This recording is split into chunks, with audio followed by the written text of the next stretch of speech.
Getting situated for the ride here.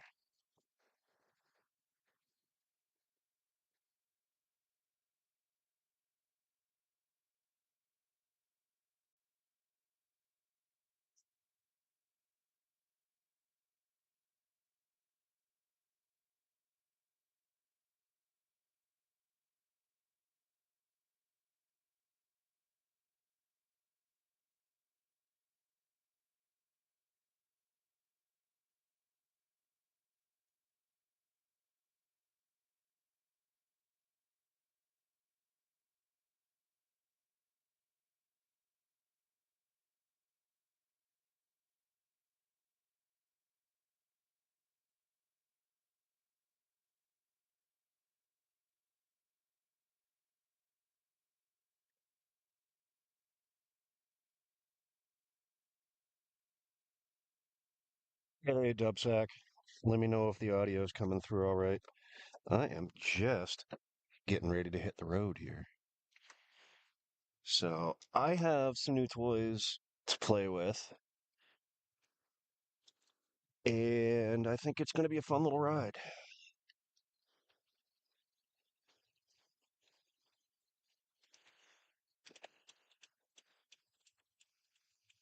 So, let me know if the audio's all right, because I'm just at a point where I can still pull off the road before I hit the highway.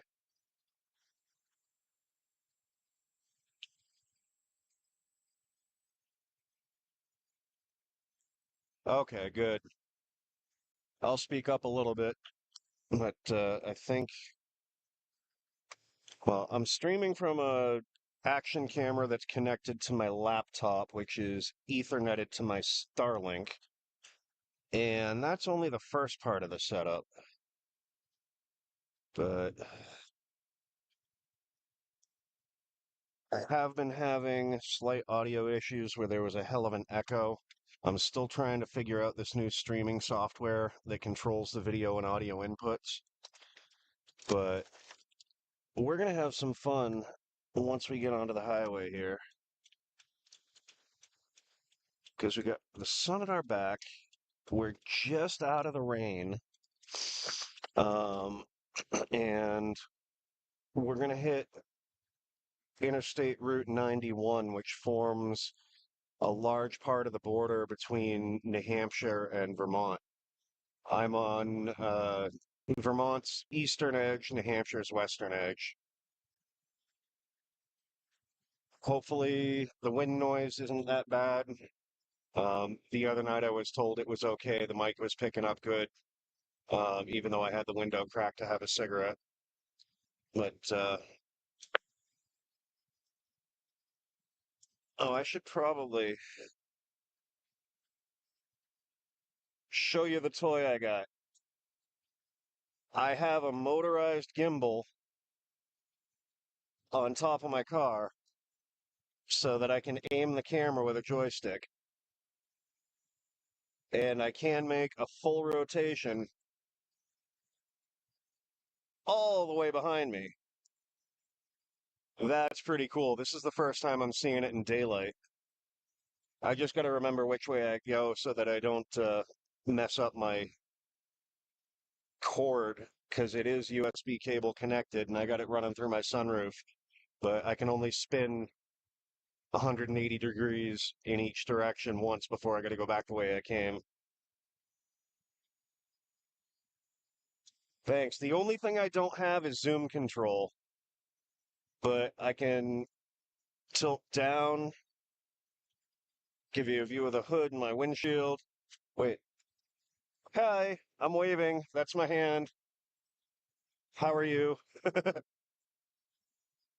But I want to do some scenic drives where it's going to be really helpful to point this thing up at the mountains and catch the clouds. Like, how's that for some first person action here? One thing I did notice is that while I'm moving the camera, while the camera gimbal is actually moving, it makes it look like I'm drifting in my lane and that I'm not paying attention to my driving, but I am. Like, yeah, I've got this stuff running through a laptop, but I'm not watching anything while I'm driving. Um, Like I've got the chat up on my phone, but I like this setup. I just wish I could control zoom a little better.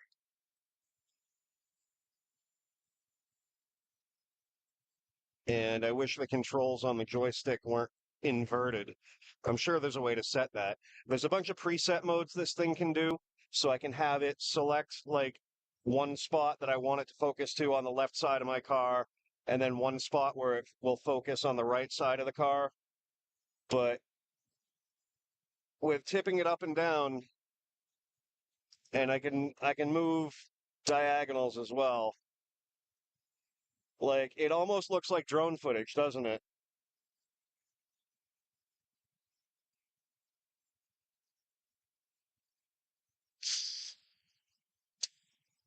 Well, technically, I'm using the action camera I have on the roof is a DJI Osmo Action 6. Now they have a GPS wristwatch that wirelessly connects to the camera so that it can geotag footage. And that's actually useful because you can do route maps, you can do all sorts of other stuff with it. Um, and one of the benefits is you can add speed. So if you're on a bike or you're in a car, you can overlay your actual speed as determined by GPS on the tags that it puts in the video. So that technically is a possibility because they do have an overlay that you can put on the screen that'll display that in the feed. And I could force the camera to do that and put it through the feed on here just to prove that, like I'm following the laws, I'm not speeding or what have you. But I'll play around with the camera in just another moment.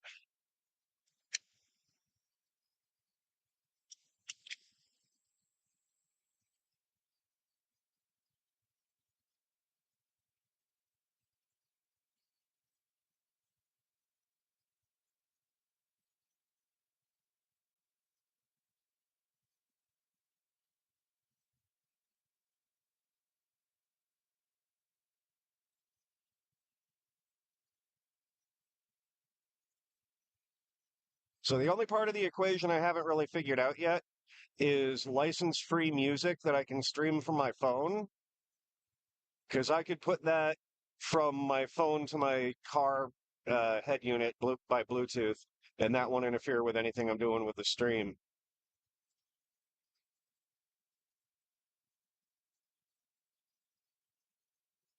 But I figure we'll head up more than a couple exits on this highway where the scenery gets nice. I am chasing the trailing edge of a storm cell that just passed through and dropped a little bit of drizzle in some areas. I can keep this camera set up in up to a light drizzle, but because I'm tethered with a USB cable, the waterproof port is open. So driven water into the charging port of the camera seems like a bad idea. So if I do get caught at any point where it's more than just a mist, I might have to pull over, throw a plastic bag over it or something, um, or just pull it inside to continue the stream. But I missed a good opportunity to show those rocks.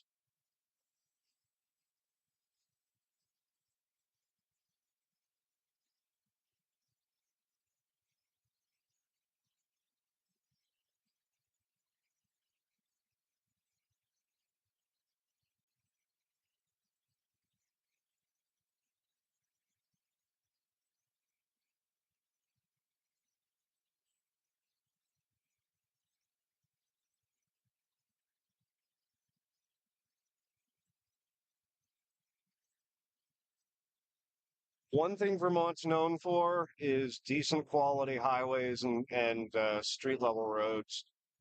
They really do maintain them well. And there are a lot of long straightaway stretches that just roll through the hills.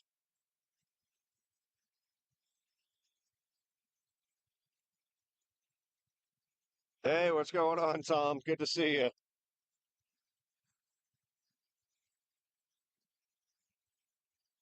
Your first comment I thought was dubs. I'm not paying attention too much, but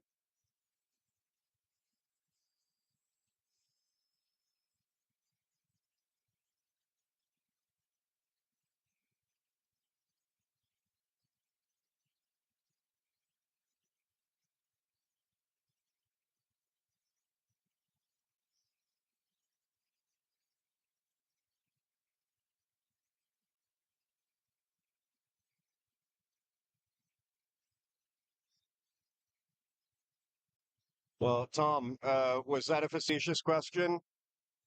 I'm just casually driving around and playing with this thing.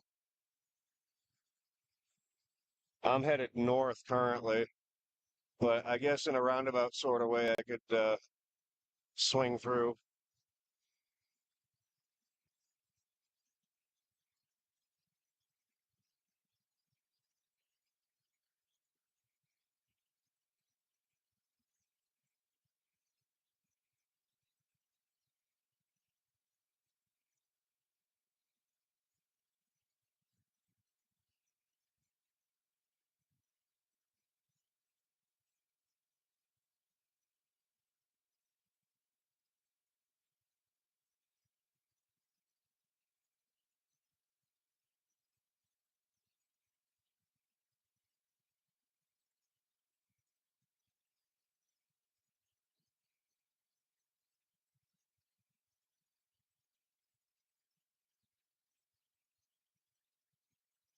Well, today was a good day. I had a nice visitation with my daughter, even though we did go down to Massachusetts, which I'm usually loath to do. But we went to the Holyoke Mall. She's all about all the girly stores there, and it was still a fun time.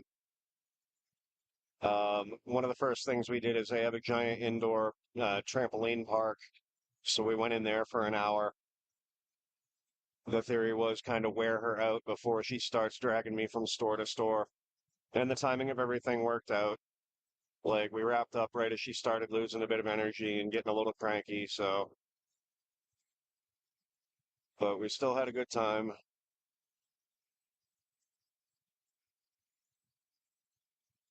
All right. Well, like I said, I don't really have any direction. I've got nothing set on my GPS. I'm just riding. I probably look like a Google car because I'll take a photo of it and change the thumbnail for this live. I'll put it public and leave it up. But it's an interesting little contraption, but it is definitely conspicuous. So I've got it mounted right on the front center of my moonroof here. No, let's see how low she goes. So that's where we are on the car.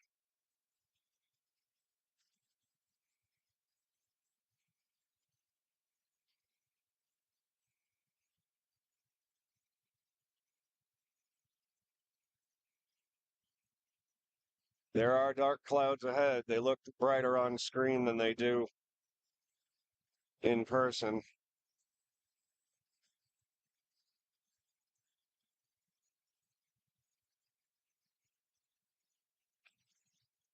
I don't know if I have one handy, but a big Ziploc bag and a rubber band might be enough to waterproof this rig and still give some kind of video. But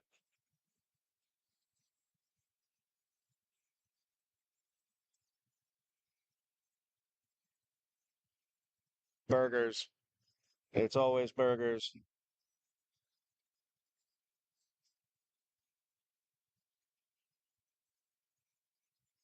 Well, I'm going a little slow. I'm going to pass this guy.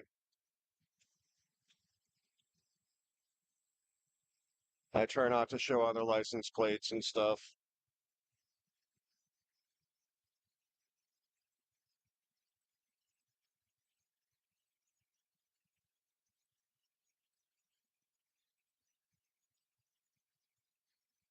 but it looks like I'm getting out of the darker clouds and we might have a decent view.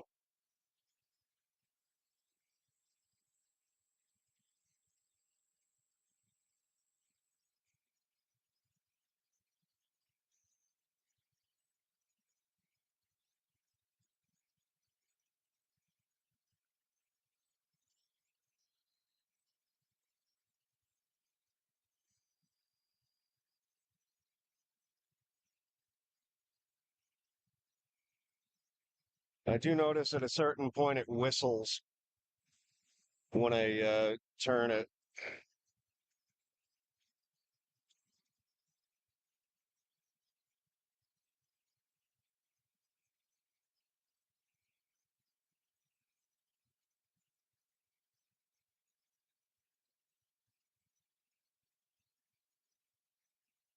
I my smoke went out.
There we go. Gotta set the horizon.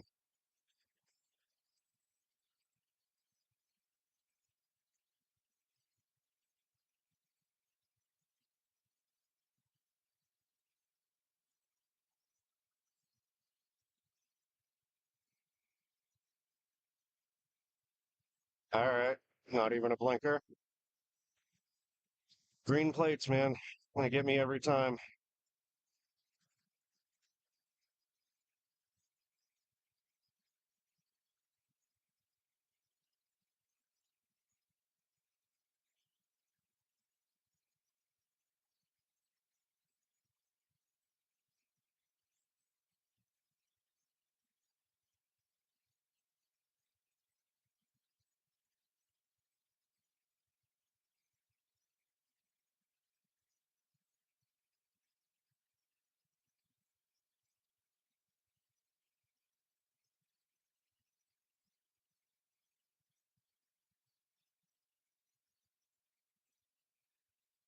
Hey, Chaos. I'm doing all right.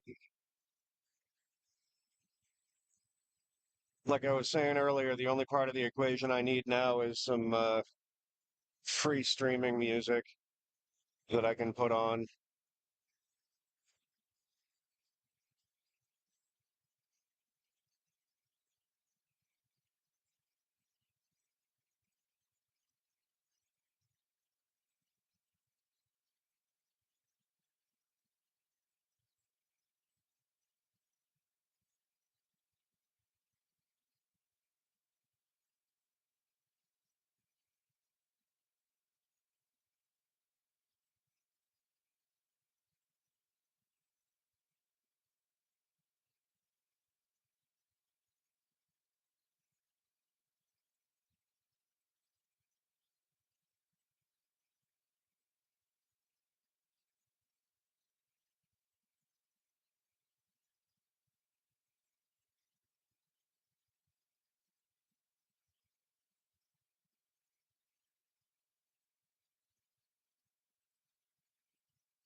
Whistles when I turn it a certain bit, but I've got the screen on my moonroof open, so if I look up, I can see the unit. That way, I can make sure the wire isn't getting too twisted around it.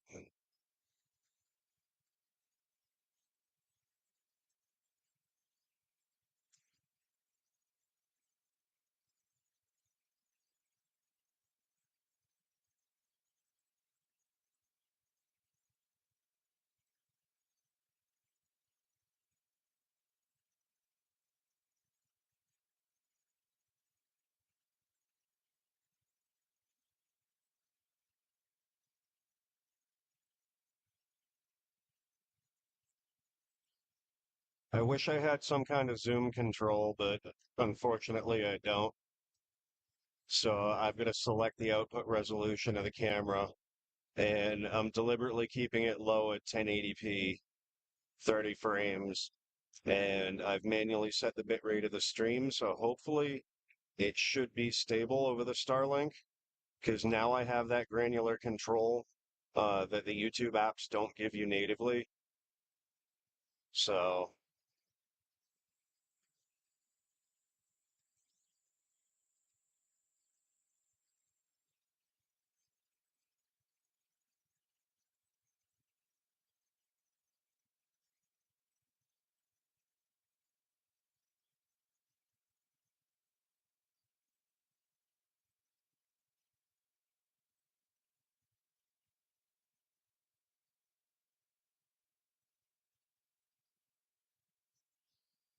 all right, well, send me a text about it. I'm not really a hip hop fan, but free music's free music. Well, I shouldn't say I'm not a hip hop fan. I'm just picky. But I'm not really looking for AI generated stuff. I'm looking for like open license. If I go on my phone on the YouTube app or the YouTube Music app, I can search royalty free, and there is a bunch of stuff that comes up, but that doesn't mean my stream won't get flagged for it because a lot of that stuff is AI driven itself, and it misreports shit that's openly labeled for public use. Because there's a ton of stuff out there that's labeled for like Twitch streams, but like I'm not looking for house or EDM or stuff like that. I mean, every once in a while, yeah, but I'd rather go old school and kick it with Prodigy or something. And I couldn't get away with pumping that on the ride.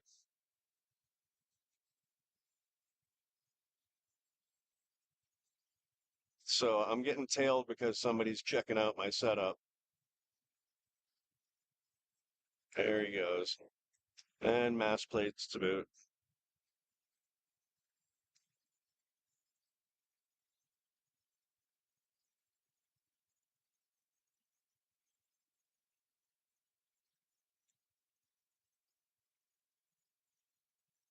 The guardrail helps to make a horizon for the camera level because I haven't pre-programmed its home positions yet. And until I do, I can't automatically return to them because this is about dead on framing at 0 degree elevation and pointing directly at 0 degrees. But I have to set it for that.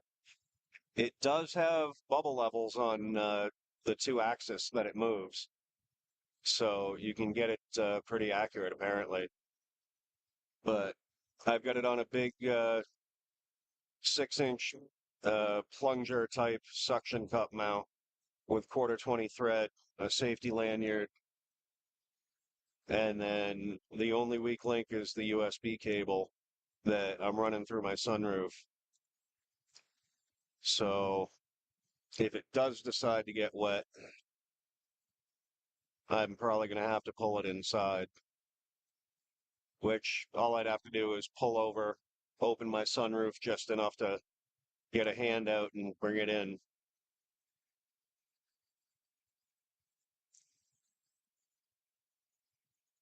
Welcome back.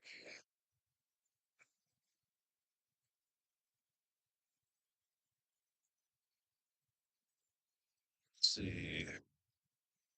Two.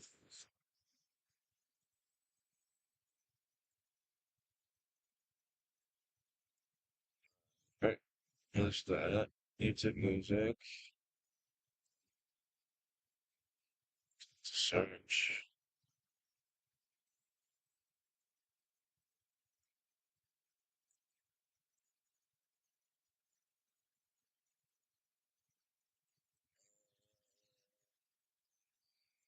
There we go.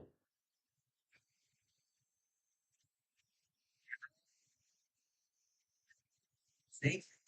That's your card.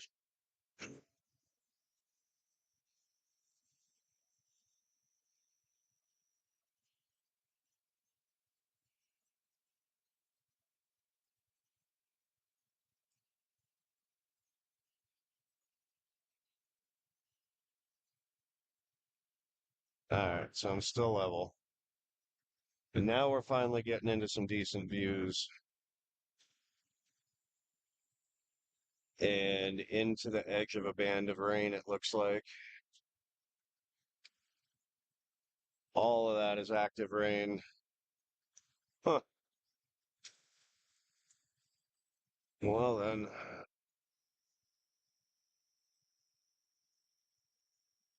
might as well take a look at the map and see where I'm at.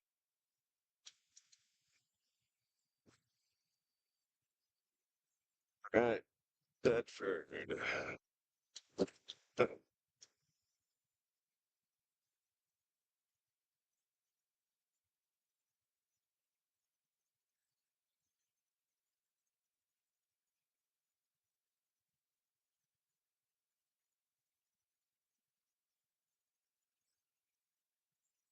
Alright. Sorry, I was a little distracted, and paying attention to chat is not really that vital when I'm driving. But Corgi, I'm all right with the Corgi being the mascot, as long as it's trained right. That'll do.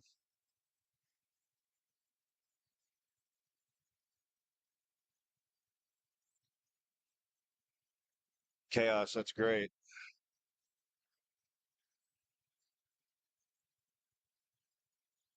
I keep forgetting the everything's inverted on this.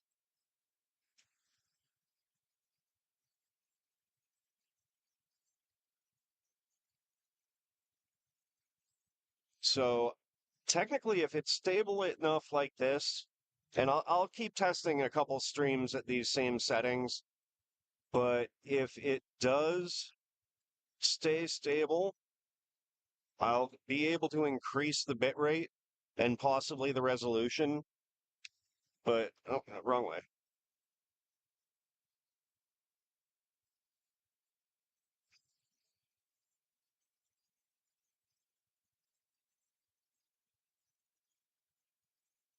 One of Vermont's beautifully maintained rest stops.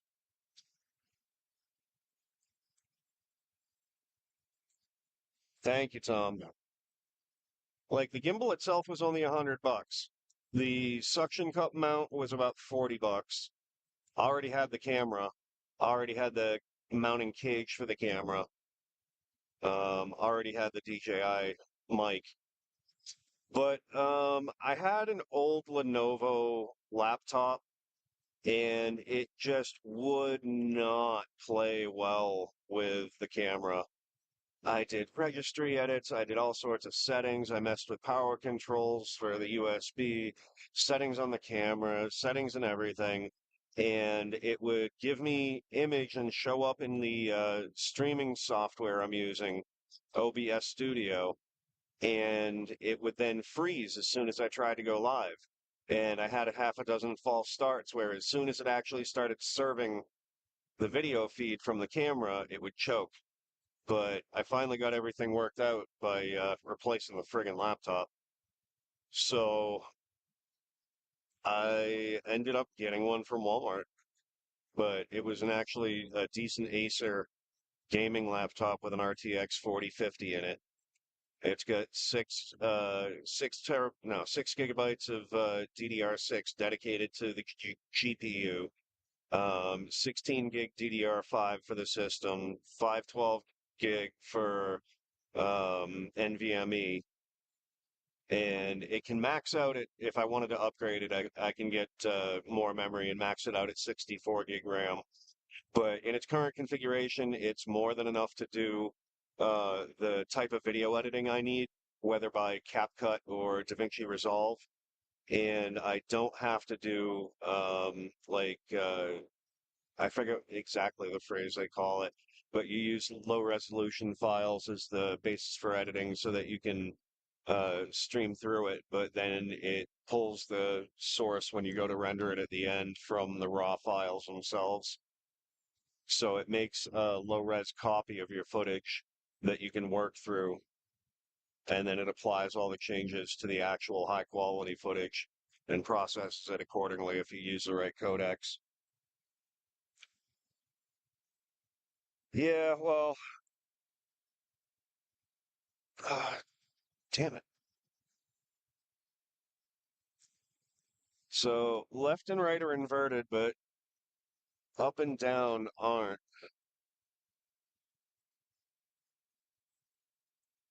So that should be down.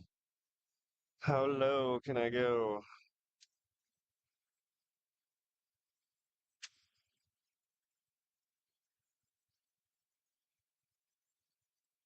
That's pretty centered.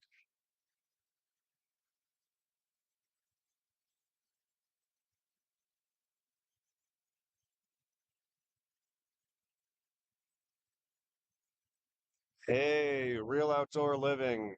How are you? I'm assuming this is Krista because Dana and Bree are on the road. So, welcome, dear. Hope you're well. I am driving around New Hampshire and playing with some toys.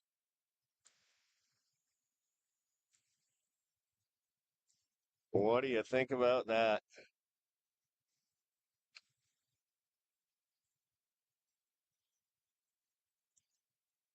Oh, I just missed the rain on this whole stretch of road.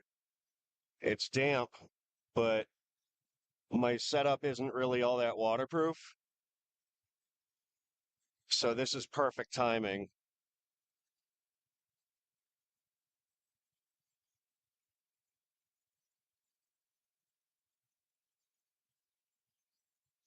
Oh, what was it?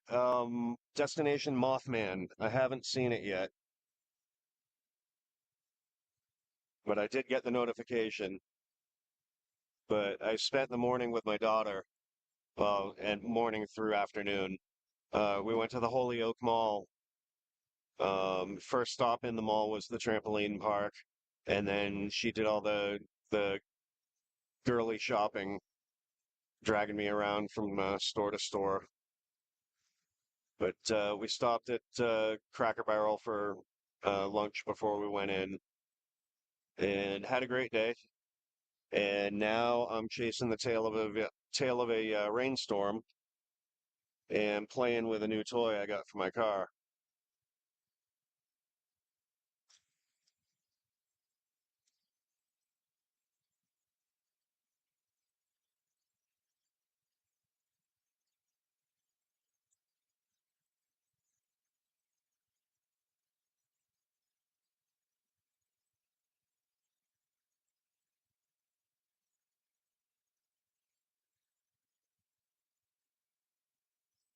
It was a great day. Oh, I haven't seen part two yet. Now, are they going to be doing lives from the road, or are they just doing the pre-film stuff? Like I said, I only just saw the notification. Oh, look at that sky. That's gorgeous. This is going to be a fun ride. Like, I don't really know where I'm going, but I'm going north. I'm not camping tonight. I mean, I got my stuff for my car. I can always set up my car bed, but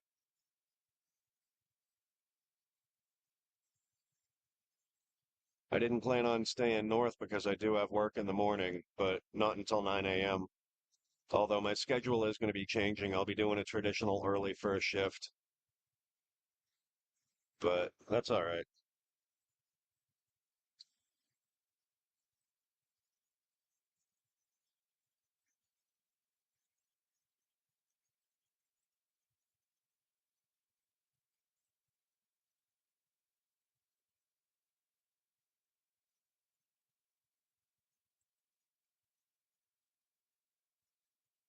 Got to go back the way I came because the cable, but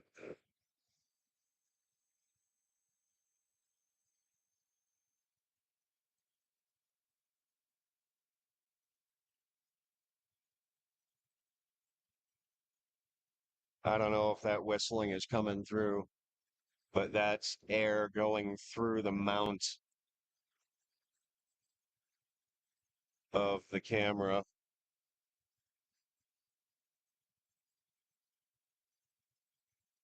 I forget the brand, but it is actually a motorized camera gimbal. It is USB-C charged, self-contained, runs several hours on its own power, has a separate remote with a joystick. You can preset locations on it. Like I can set a preset so it focuses on the right side. I got a preset so it can focus on the left. I can tell it where home position is so I don't lose track of like how flat or level I am. But when I'm driving around, that's actually max elevation right there. So I might be able to change that by mounting the camera a little bit further back on its own mount. I wish I could go up a little higher than that, but I'll play around with it.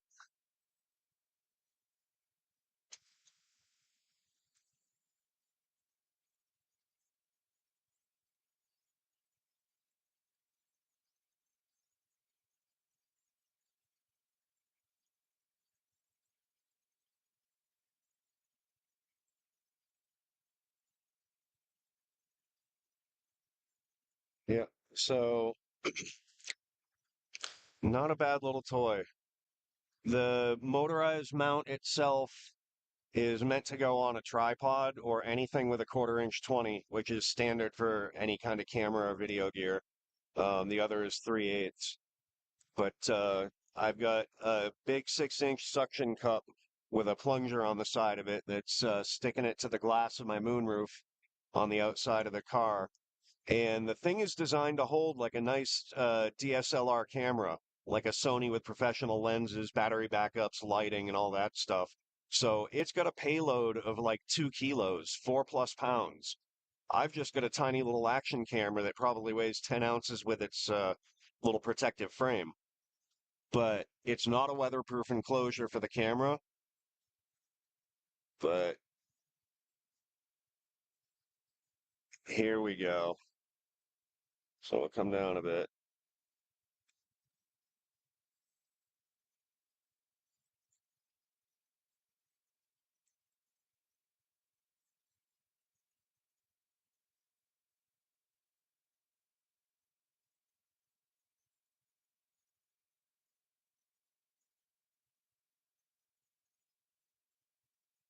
Objects in front of you are closer than they appear.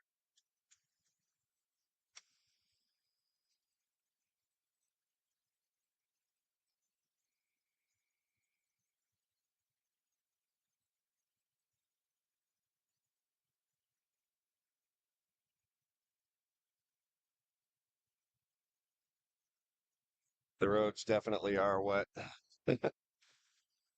but the clouds behind me are fairly dark.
I don't know if you guys can hear that whistle on the microphone. but it drives me nuts once I tilt a certain way. The wind going through the metal mount, it's just nuts.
Oh, good. I'm glad to hear the audio is good. Sorry, I've been focusing on driving, with the roads wet and stuff. All right, yeah. I got it on Amazon. It's from some Dragon Country named brand. Um, but yeah, for $100, it's actually waterproof. I think IP67 or IPX67, whatever it is. Basically driving water jets, and sustained rain and stuff like that, but not full immersion. It does have an exposed USB-C port, so they must have the entire connector potted out and stuff. But oh, too slow on the camera. I'm sorry. There was a view over there.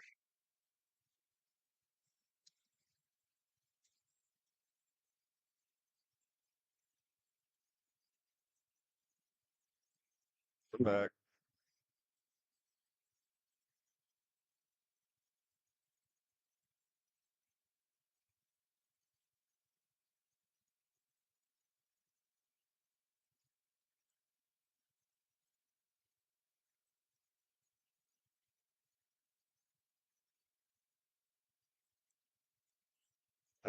The one regret I have is that I didn't think enough ahead to get myself a drink or some water or anything.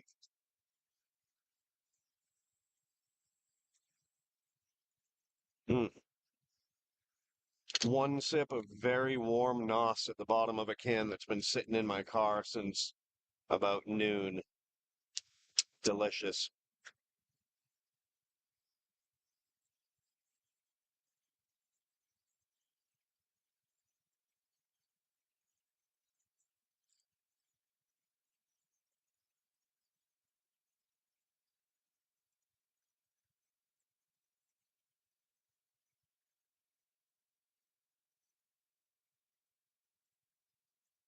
Those clouds are kind of crazy.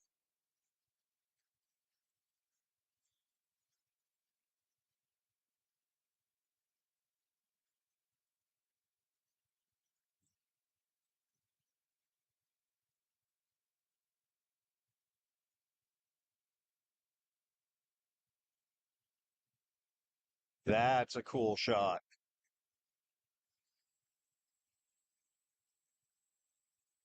I know I ruined it by talking over it, but what the hell.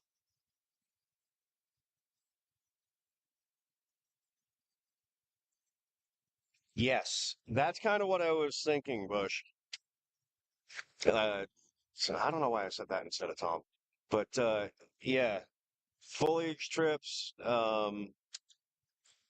I can't really do it while I'm on the forest roads because there's still too much canopy to block out the Starlink, and it would be a connection issue and a nightmare. But I can use this same software to record, even though I'm not streaming it. But this is a fun new toy. I just wish I had a more engaging personality because this could be really cool. Oh, I forget the name of the dam that's way off in the distance there, but that's a huge, huge valley, and the clouds there are nuts. And so is this cut that I'm driving through. This thing freezes up with black ice like crazy in the winter. I pass through this way all the time, all times of year. So I'm very familiar with this stretch of road. But in that rock cut, man, it gets treacherous. And you go right into a curve when you come out of it.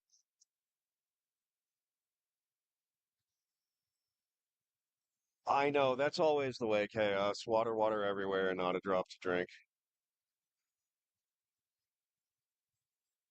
But this is going to be some fun. I'm just kind of driving into the sunset wherever looks cool. Um,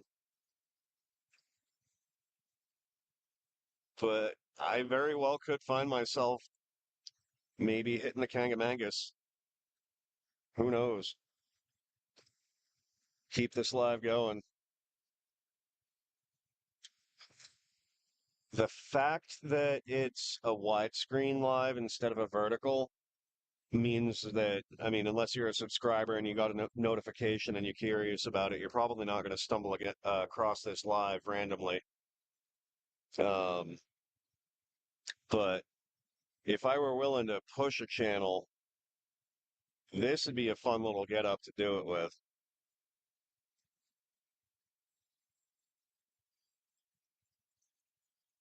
I mean, I'm nowhere near the point where I'm even partially monetized, let alone full monetized. And now that they've changed the rules for all that and the watch hours and stuff, like if I were trying to push a channel to make me money, I don't know. I'd probably have to have somebody more engaging than myself sit shotgun and actually talk the stream. I find myself boring. I use filler words all the time. I trip over my tongue. Like, it's one of the reasons I hate editing my own video because I constantly catch all of those flaws when I'm trying to do a monologue for whatever. But that's why I switched to lives. There's no thought behind it. It just flows.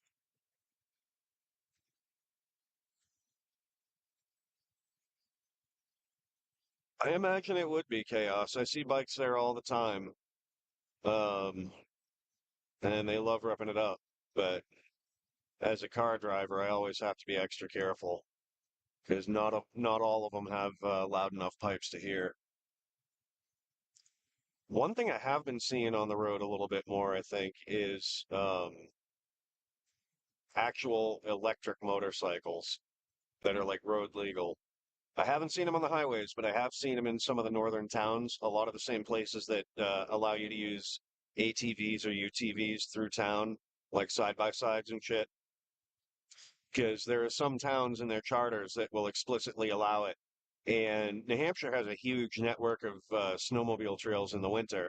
Some of them are open to UTV use, but most of the year, most of the roads or trails are non-motorized use, with the exception of snowmobiles. But these towns, they use all their town land to build these trail networks that connect to the rest of the state networks, and then they voted through to allow basically anything with something bigger than a two-stroke engine can be street legal in town up to like 35 miles an hour or something. It's an interesting concept. Oh.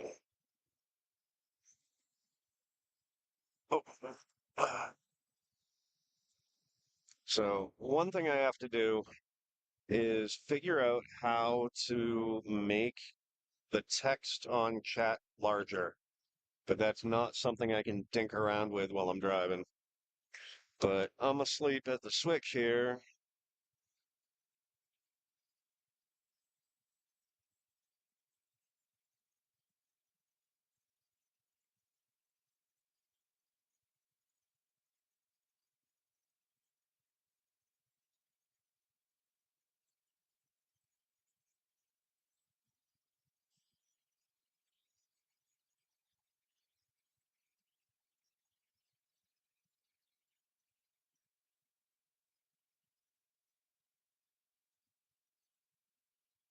Um, I guess I'm gonna take this exit.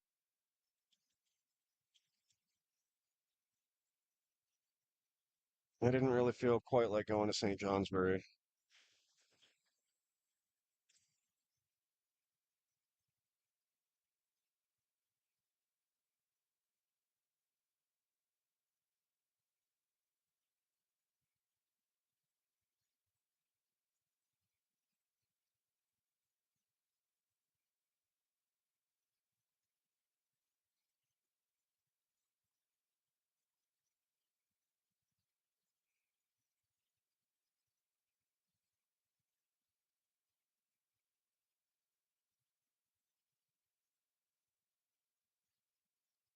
Yeah, well, chaos. Another thing that goes with that, it's not just the e-bikes.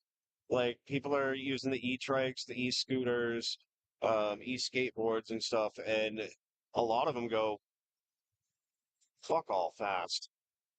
And I see young, like late teen, early 20 somethings zipping through traffic like they're lane splitting on the highway if they were a motorcycle, but in city traffic where nobody's used to it. And there's already a separate dedicated bike lane.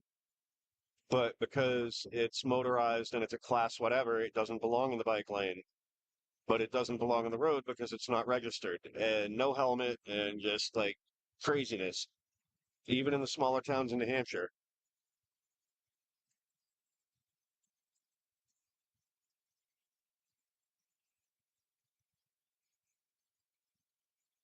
Yeah, and I'm sure there's a way I could rig it so it goes through my earphone.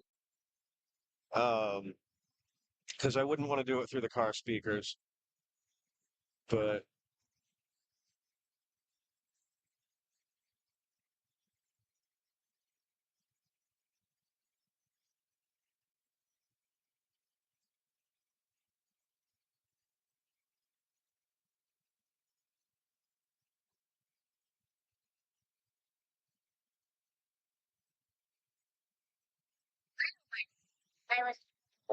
ads.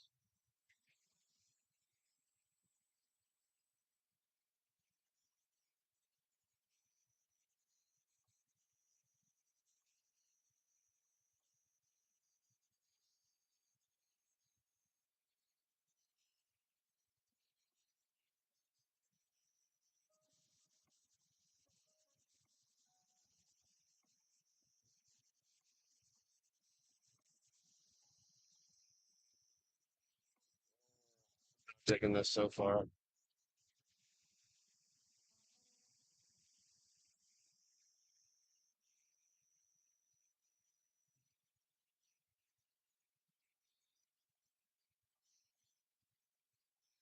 Fuck.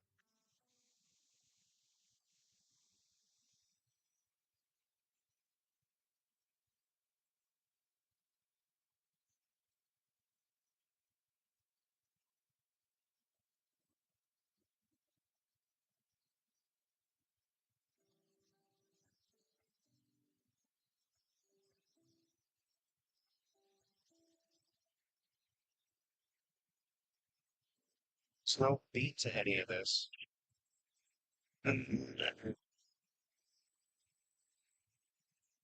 Oh, ouch.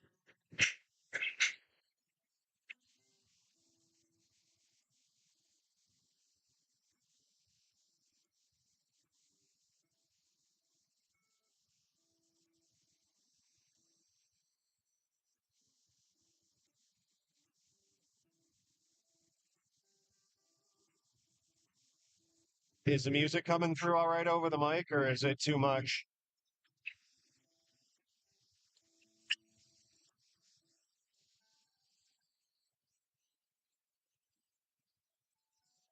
All right, Chaos.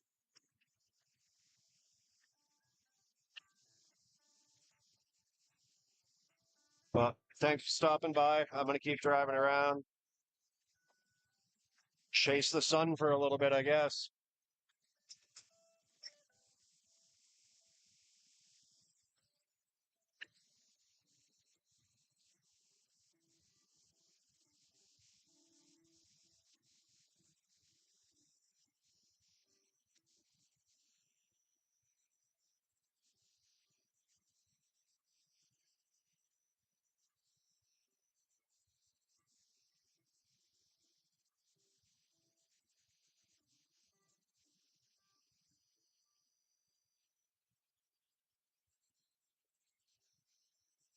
Hi.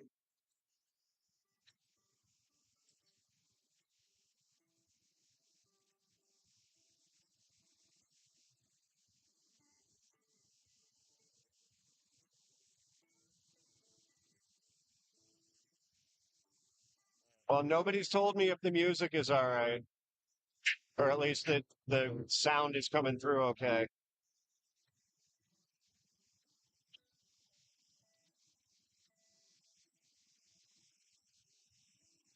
It isn't quite showing up on camera, but the moon's up there, most of it.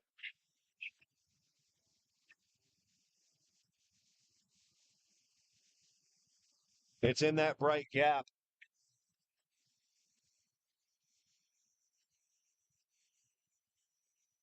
If I had the right filter on the camera, I could probably pick it up.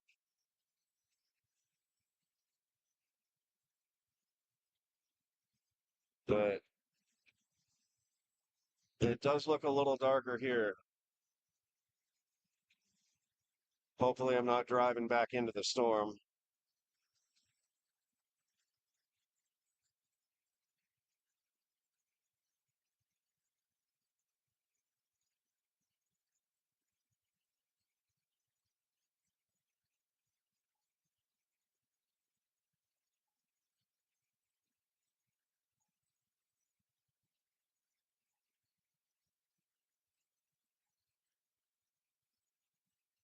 This music sucks. Ugh.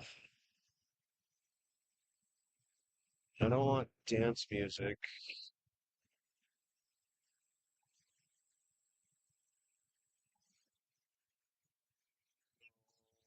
And I don't want calming Zen lo-fi crap. The fuck is it?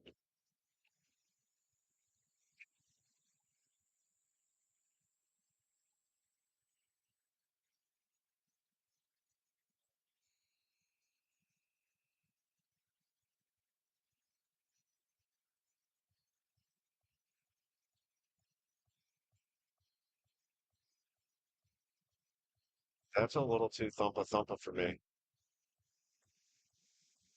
On with it. Oh yeah, no. No, thank you. Yeah, I'll pass on that. 80s synthwave. Let's do that. How bad could that be? I am an 80s movie buff.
It's terrible music. Terrible music. I'd rather have none. Ugh.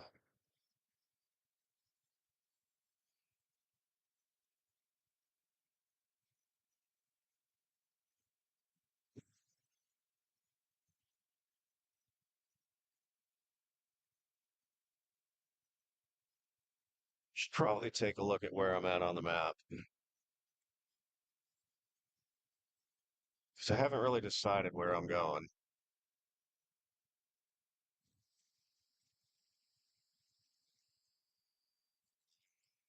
Missed a hell of a view there.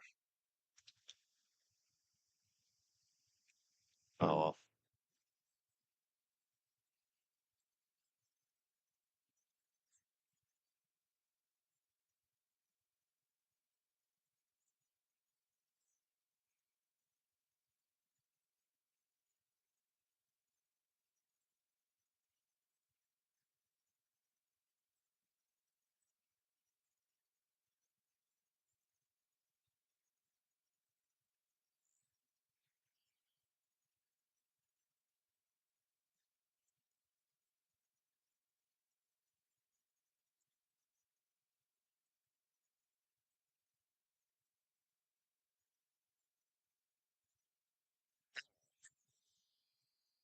We got some direction here.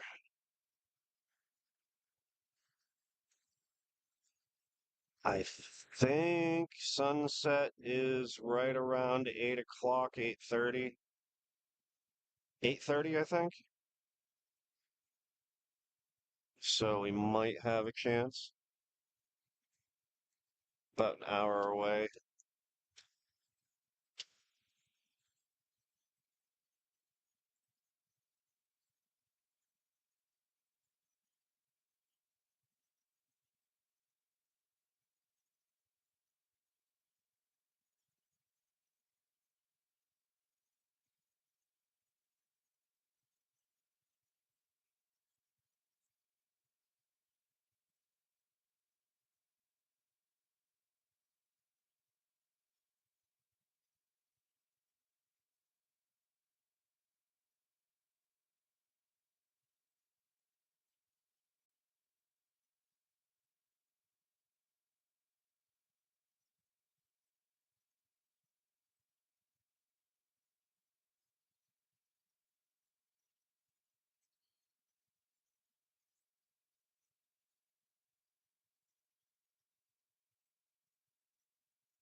Oh, official sunset 7:36.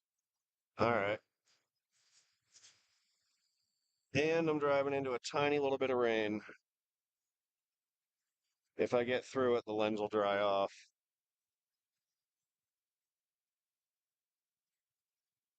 But a little mist like this, I'm not worried about.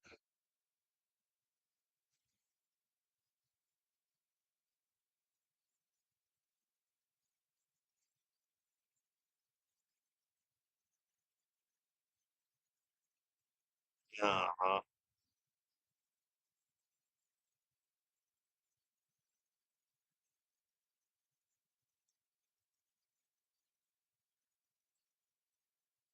There, if I turn it just right into the wind, it kind of blows off. And we're out of the rain, mostly.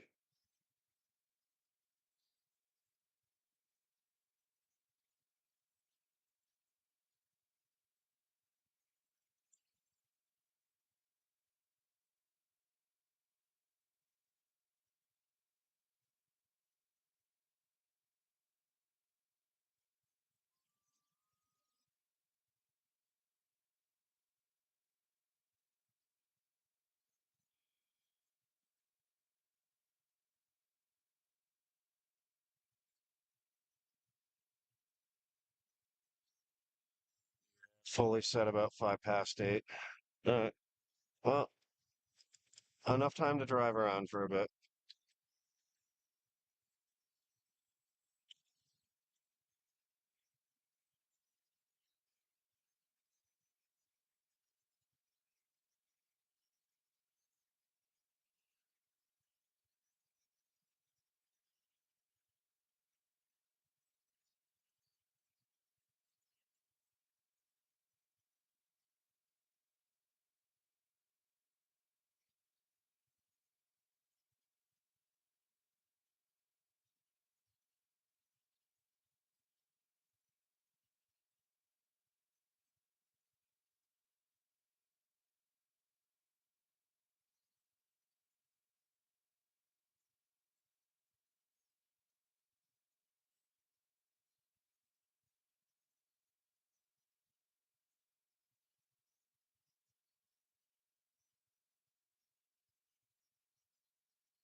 I know. I realize that. And like I'm still centered in my lane. I may make use of the full width of my lane sometimes, but yeah, timed just right on some of these curves.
Uh, Stupid ads.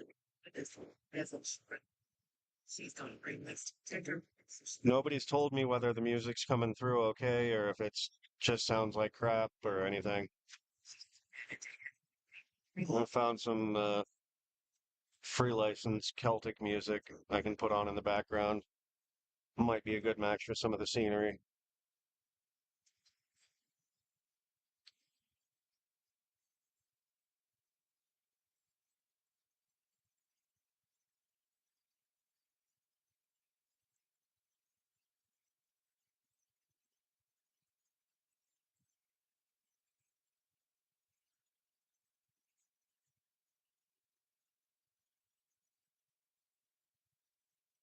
I probably could do 60 frames and keep the same bit rate, and I might try that with the next stream.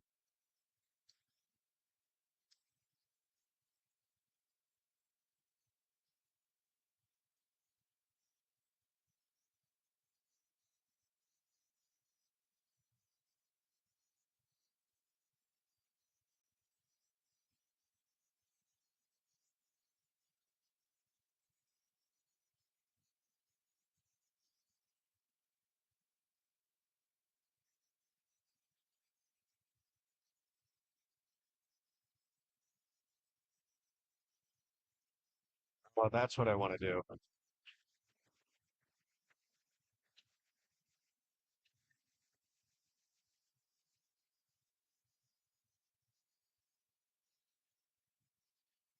Out of my sunroof.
All right, I'm back with it.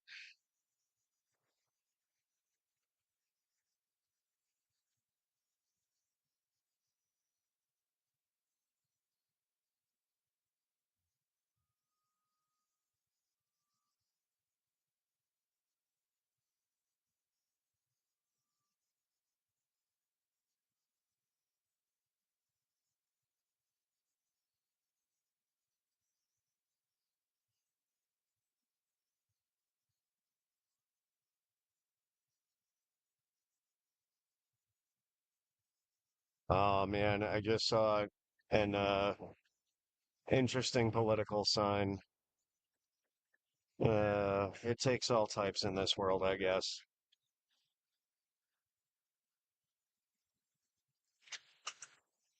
Uh,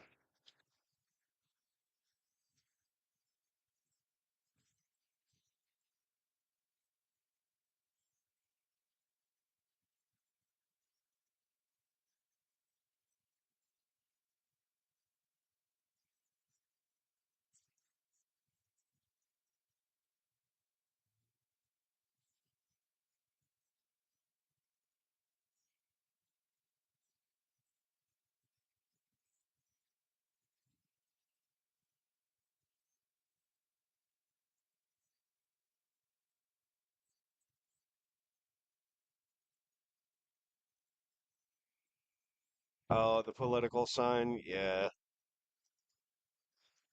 Just stupid blue hair nose ring stuff.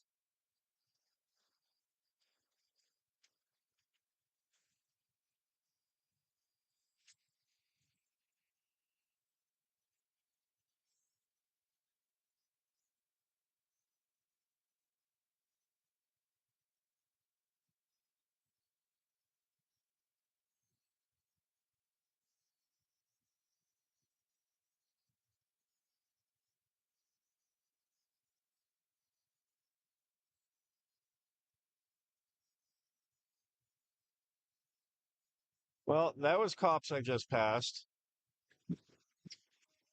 and there's an event going on here.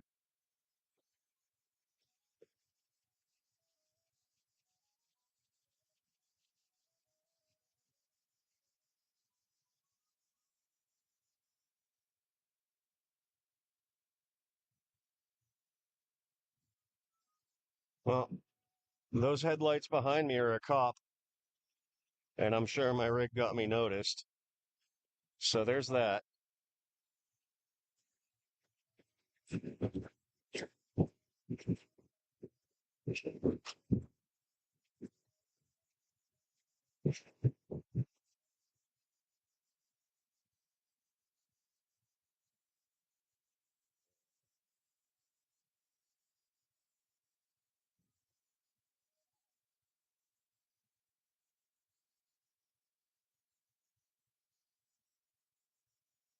If I were going to stop for something to drink, that probably would have been the area to do it, but that's all right. I know another place further up.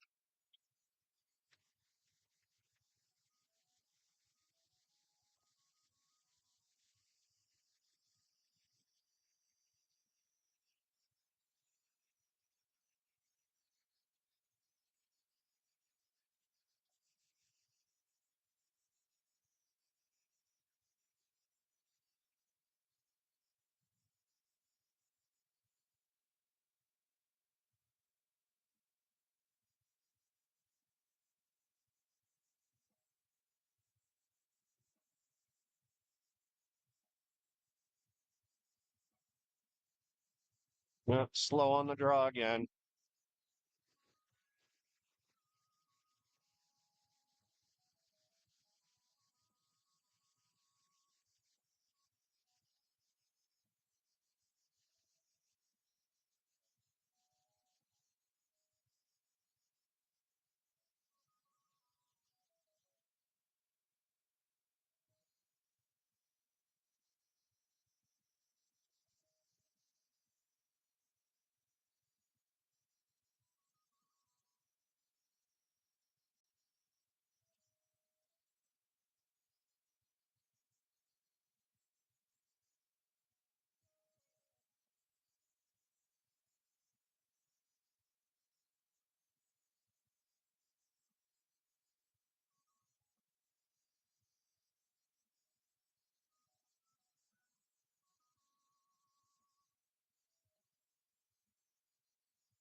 Was that a connection issue?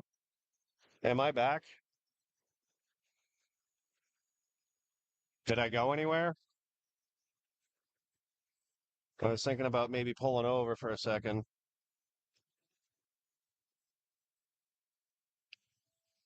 Crossroads of America, it says on the sign. Fireworks store right across from it. Love to see it. So I don't know if that was a connection glitch or what, but hopefully we're good now. Somebody hit me in the chat.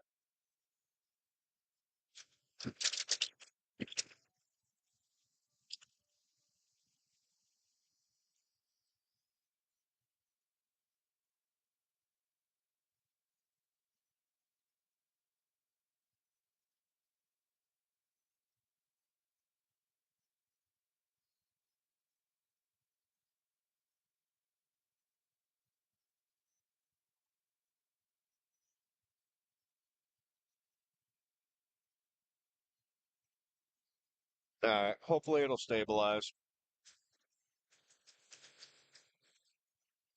So far, so good. It's only been one glitch. Um, this thing doesn't tell me how many or how long I've been streaming, but or if it does, I don't know where to look for it.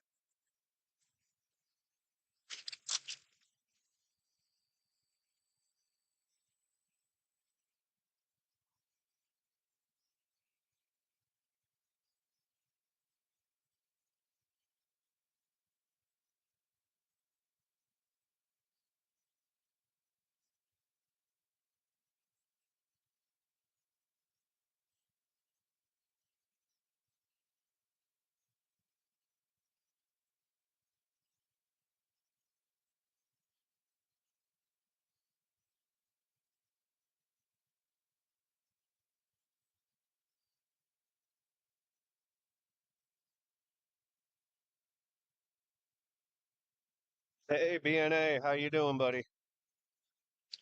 I'm just driving around and chasing the sun in the tail end of a rainstorm, playing around with a new toy I got.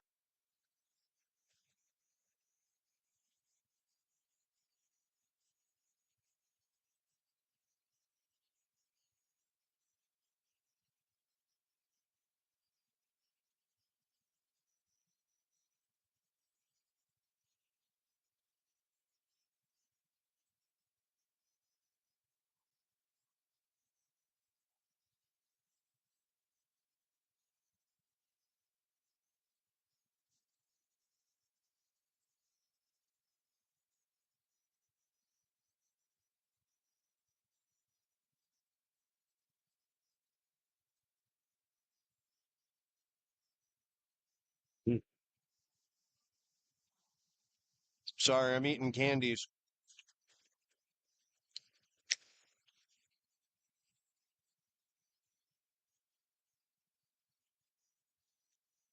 I forgot to grab some water or juice before I got on the road, and all I have are some leftover candy my daughter left in the car.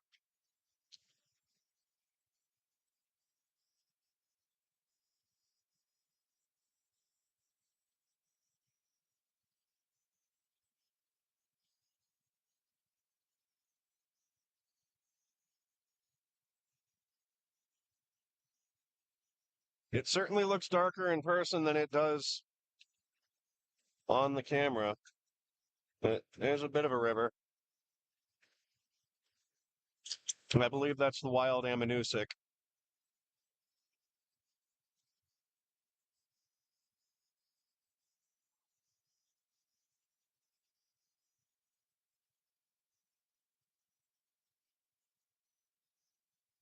If you know the area, you know that I'm not a far shot off from Mount Washington, because we will be driving right by it.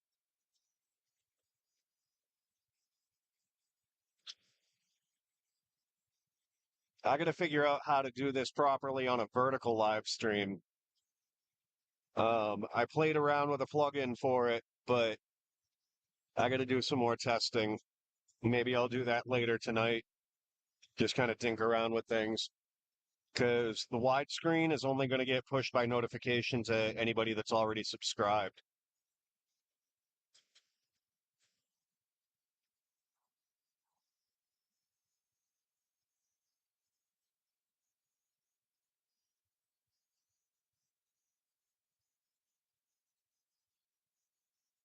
Oh, BNA, happy birthday to your daughter.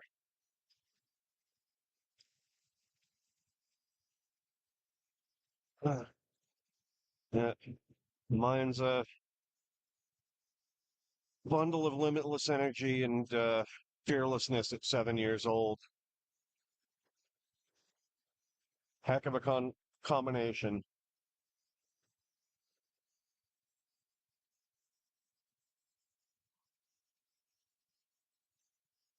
And coming up in frame is the state police, Troop F, I think.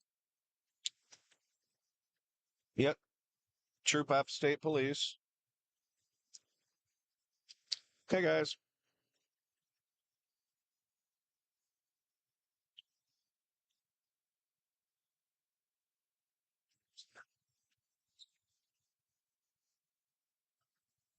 Skip.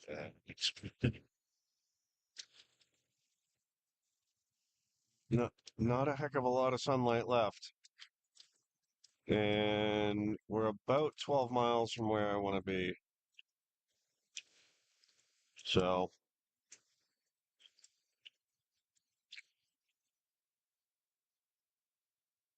we'll see how it goes.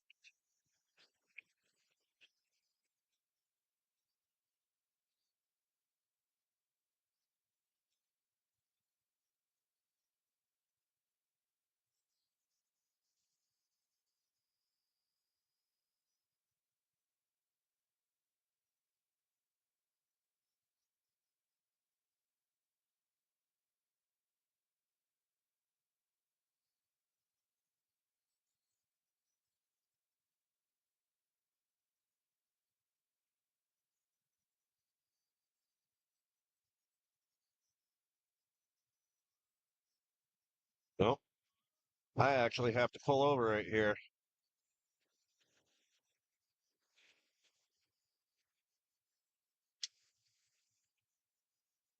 That's as good a place as any.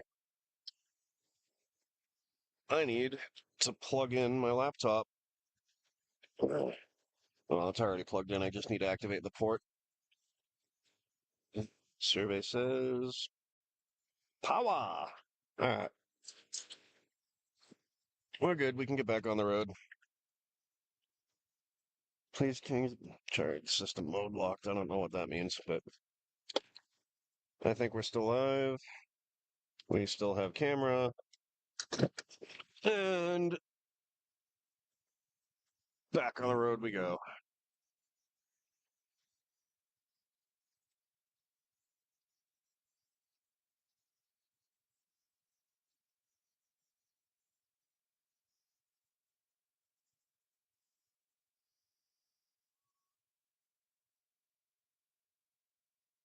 Find your gas pedal.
Stupid ads.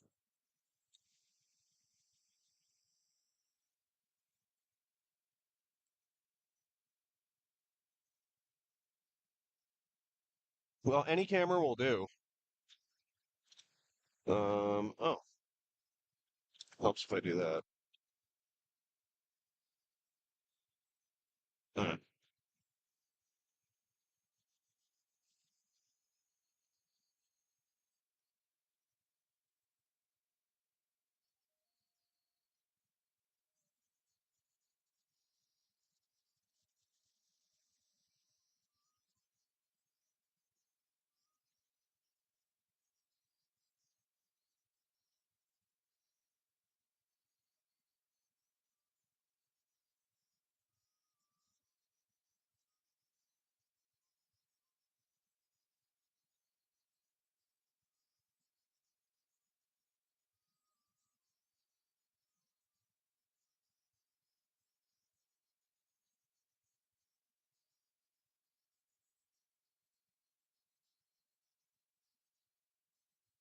wow, it really does make me look like I'm driving all over the place.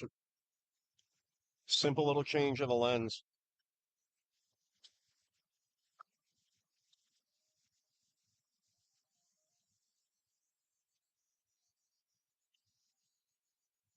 That's a whole lot of water in the air up there.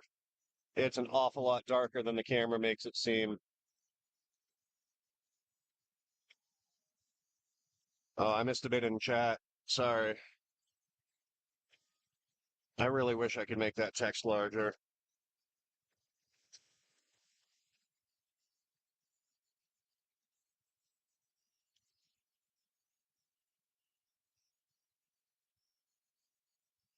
What's it?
Somewhere behind this massive wall of clouds is Mount Washington on the left here. Actually, the peak is somewhere underneath that bright spot that you guys see. And then higher up on the right is the moon peeking out from the clouds. It is much darker in person, and I'm not wearing sunglasses. But I'll get you panned over towards the Mount Washington Hotel we're about to pass. Unfortunately, I don't have Zoom, so we'll not be able to see too much. But it is a beautiful building. I did some contracting work in there once when I was doing wireless networking, but I guess I jumped the gun on the camera too soon.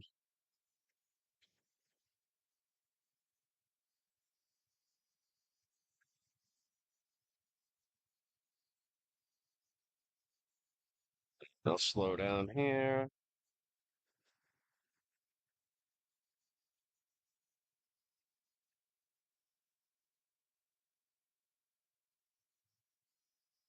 Yeah, this is where I wish I had Zoom because that's an impressive resort. But I'm driving into a wall of clouds, but it doesn't look like it on the screen. It might just be raining in the valley I'm trying to take you guys through. We'll see.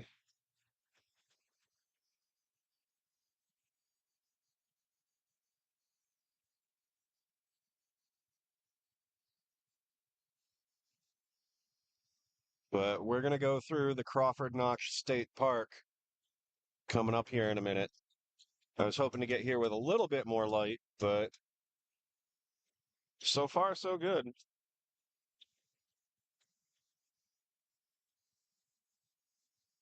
That low horizontal cloud is kind of hanging over the road ahead like a spaceship, or it's like a pyroclastic flow or something. And then on the other side of the peak is a huge wall. Just clouds for days.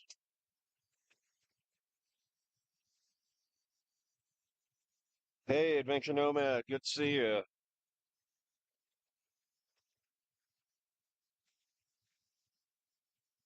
Thank you, I appreciate it.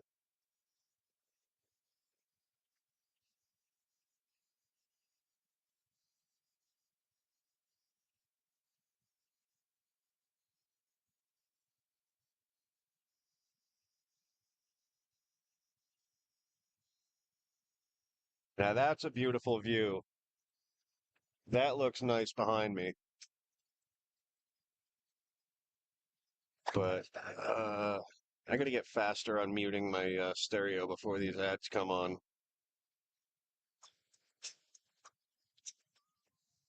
Uh, oh wow, we're going into the darkness. It doesn't look like it, but that's dark as hell.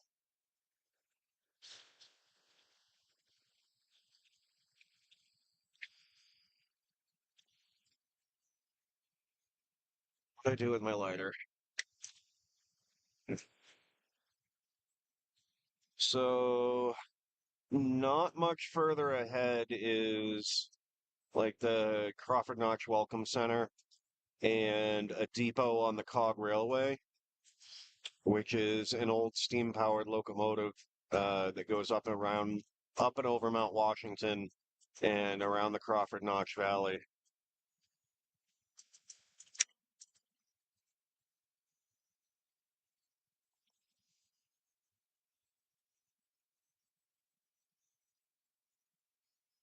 Oh wow. It's just a huge, dense wall of gray cloud.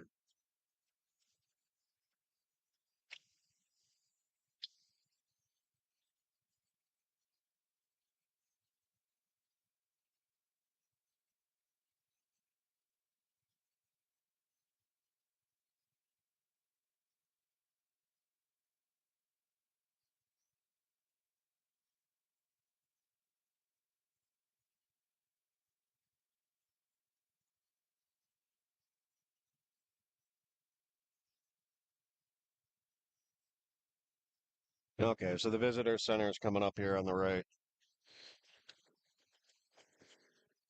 Now this area is usually jam-packed with cars parked along the road for hikers. There's still a couple here, but the Welcome Center is up there on the hill, and then the train depot is right there. But man, this looks imposing. I love this valley. I don't know if I want to do a straight drive or if I want to pull off at some of the scenic overlooks and see what it looks like on camera. Because I think I will do that. There's one right up at the top here if I don't overshoot it.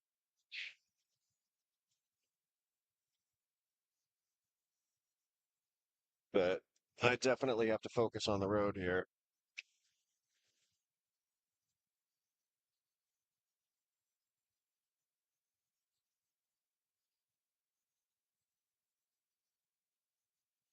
The railways up there. up that embankment.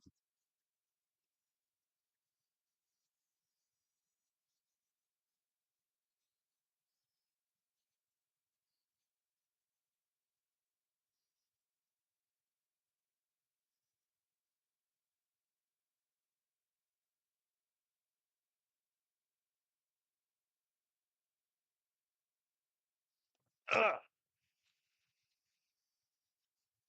I really have to shut that fucking sunroof. That's the second time that fucking Starlink's fallen out on me. Sorry about that. Hopefully everything's still working.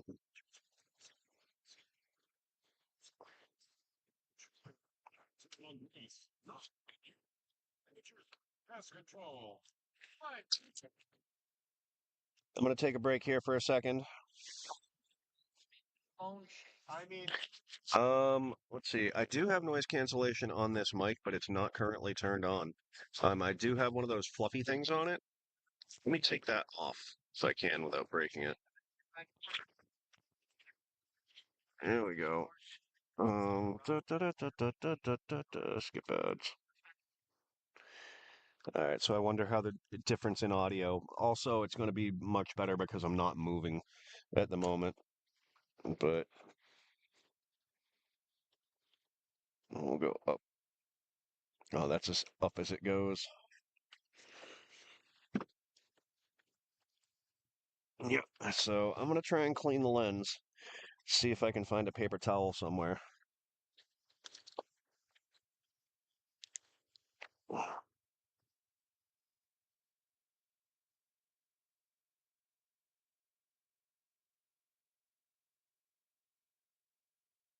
Okay.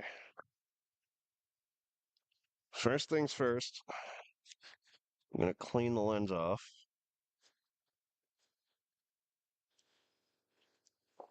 That's not gonna last too long because it is starting to spritz a bit and I'm going down into the valley. But what I did want to do is I can pop the mount off and show you the pan tilt thing while the camera is still connected, if I can do it without falling over. Alright. So that thing's a pan tilt head, and that's the remote for it.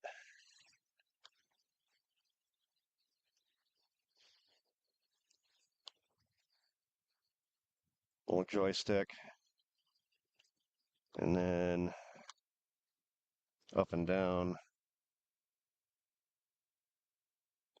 It does have bubble levels on it,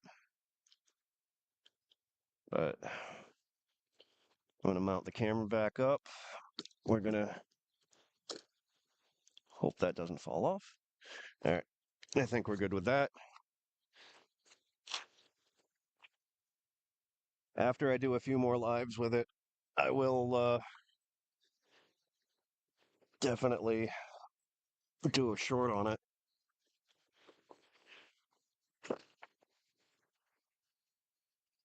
All right, I'm going to get rolling again because we lost most of our light, and then I'll start heading back towards civilization.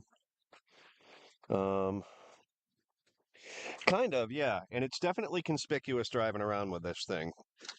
I'm certain of it.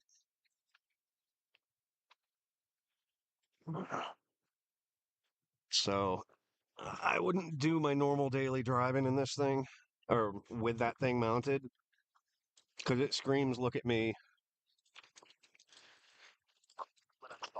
But in the mountains and beautiful places like this where it's genuinely scenic drives, heck yeah. Heck yeah, why not?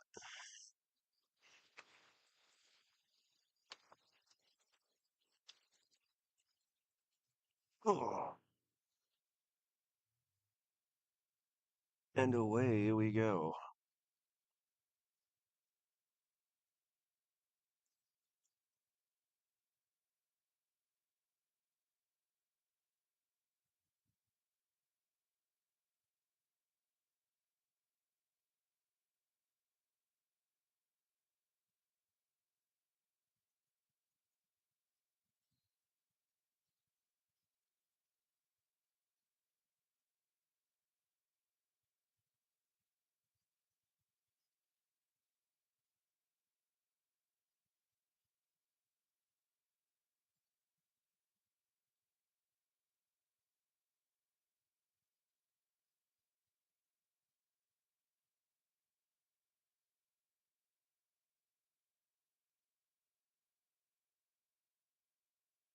All right.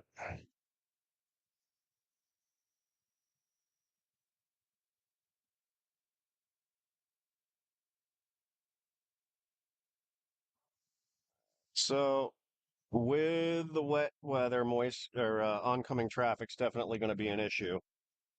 But for the moment, it's just barely missed.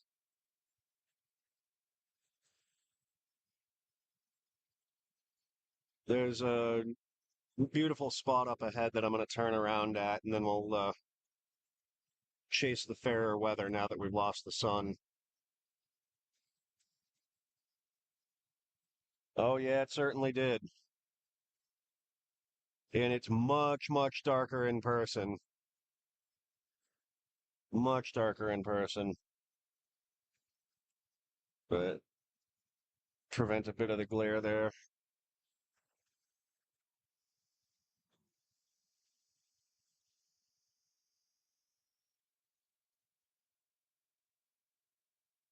But looming out of the clouds.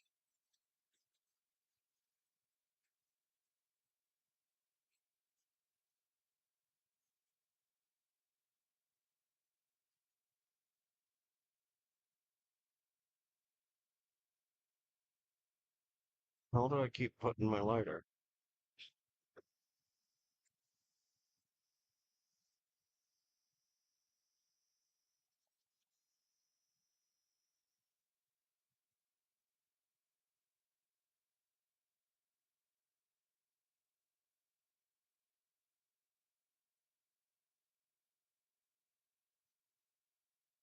All right, I'm gonna pull in here for a minute.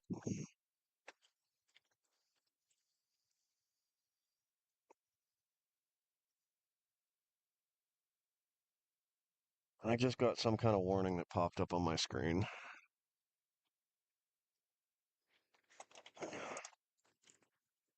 What's this say?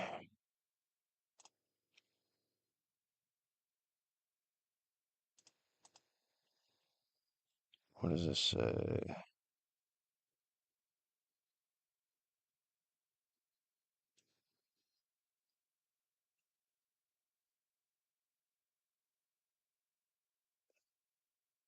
Oh, interesting.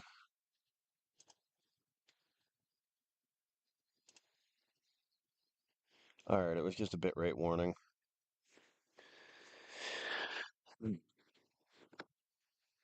Probably because I'm going through obstructed cover and not hitting a lot of the satellites. We'll get rolling again in a moment. Hmm,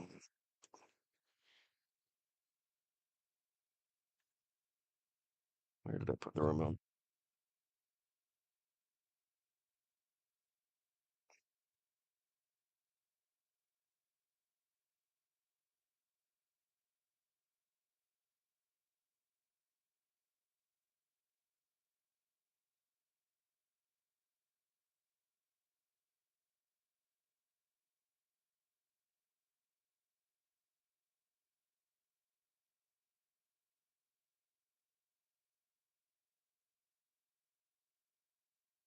Now I'm just messing around with it.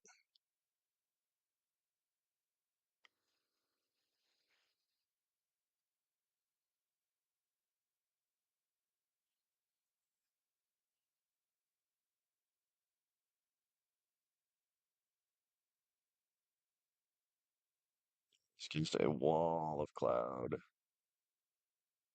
Wall of cloud.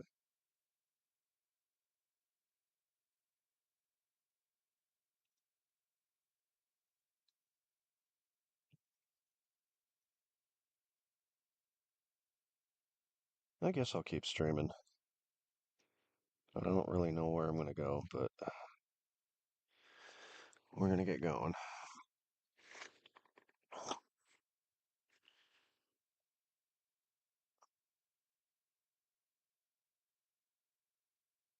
Well, I appreciate you guys hanging with me. Hopefully, I'll stay out of the rain. Once I'm sure I'm out of it, I'll get out and clean off the ends. So I had fun with the night driving test that I did last night. But I do have to head south. I'm not gonna stay up here for the night because I do have work in the morning.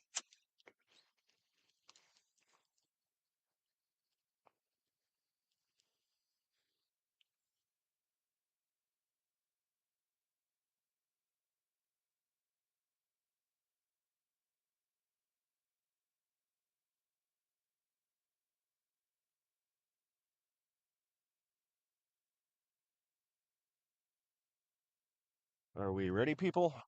I think we're ready.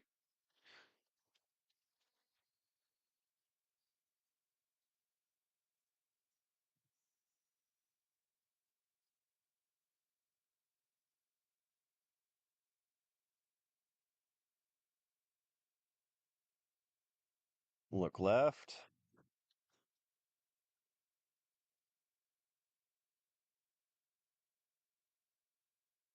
Look right. All the mountain runoff rivers up here are cold no matter the time of year. But I've definitely waded and swam in upper and lower sections of the same river, just not at that spot. If you've caught any of my recent lives that I made public, I have done some late night waterfall and river swimming.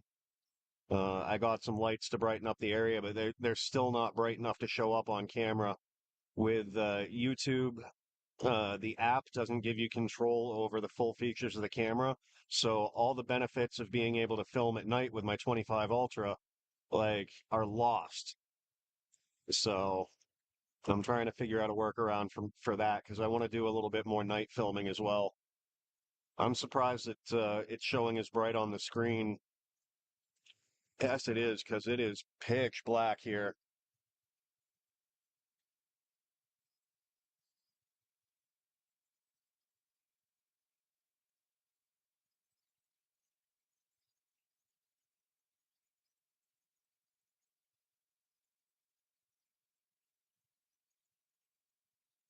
But I do camp up in this area pretty frequently.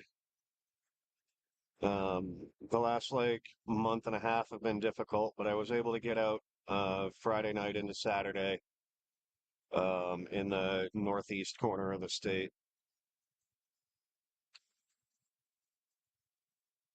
Doom, doom and gloom.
I totally high beam that guy, and now I feel like an asshole because that was an asshole thing to do.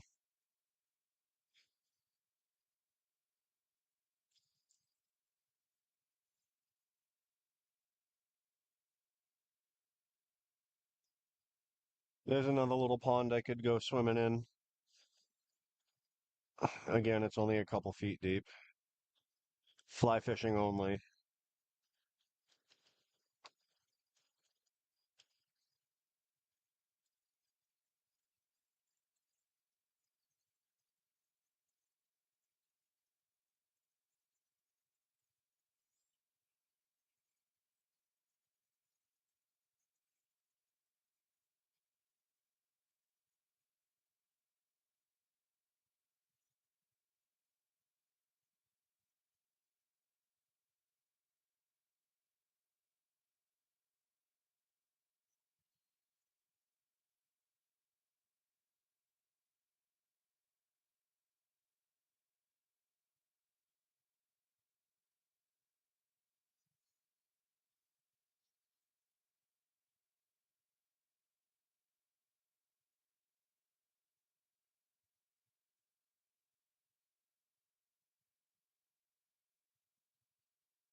So in a moment, I'll have a place to pull over where I can clean the lens. It'll stop that flaring from the water drops.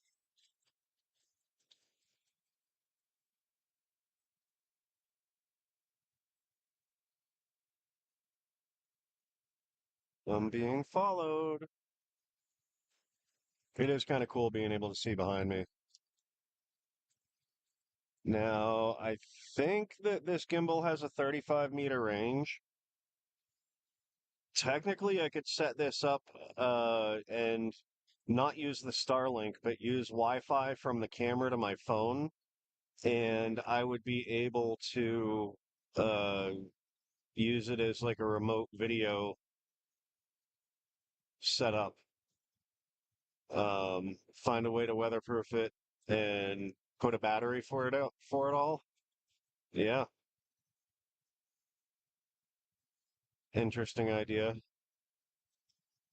Make a very expensive cat toy, put a laser on it. No, officer, it's a cat toy, not an anti-UAV device.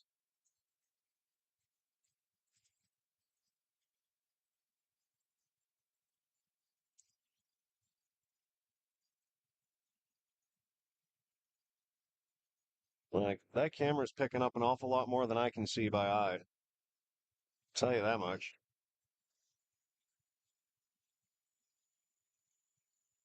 And this is absolutely moose country. I've seen quite a few on the roadsides here earlier in the season. I know they're around.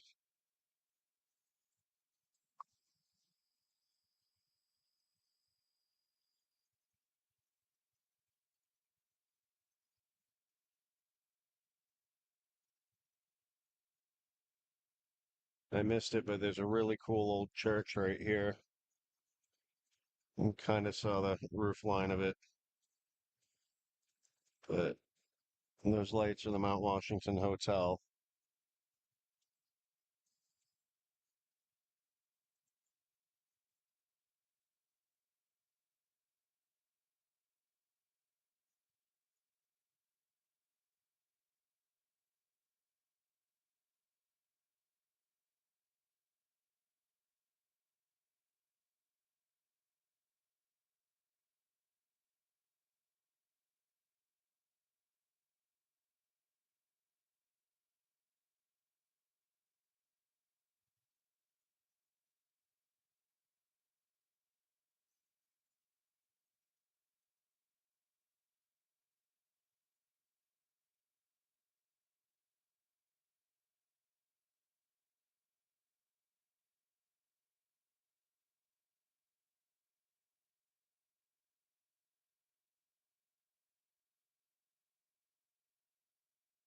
I kind of wonder what the quality of the video would be like if I threw this whole rig on my dashboard.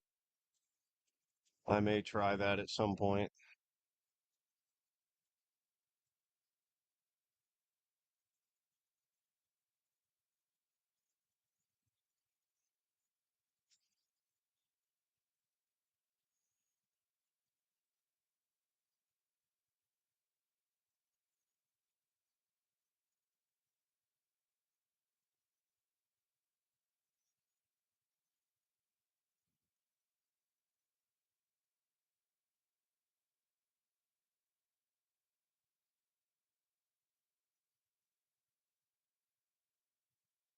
Closed.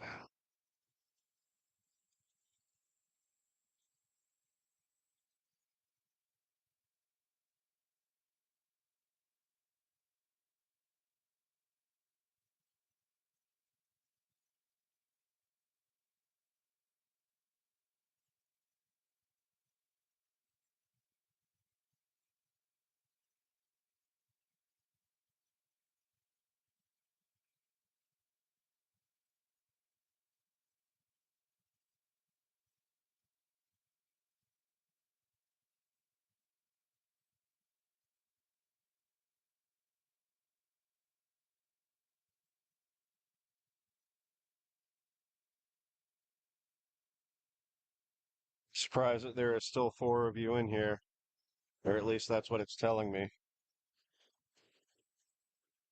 Well, I appreciate it.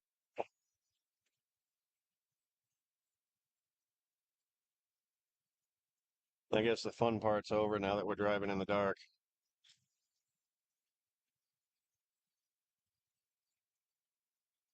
But I think there's a gas station I'm about to pass in a couple minutes that might be open for just a couple more minutes.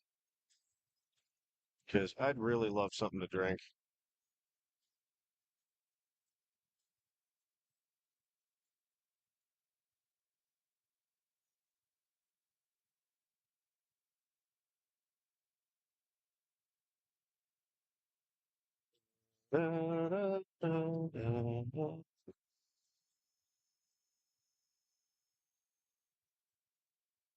Moving the camera makes it look like I'm swerving.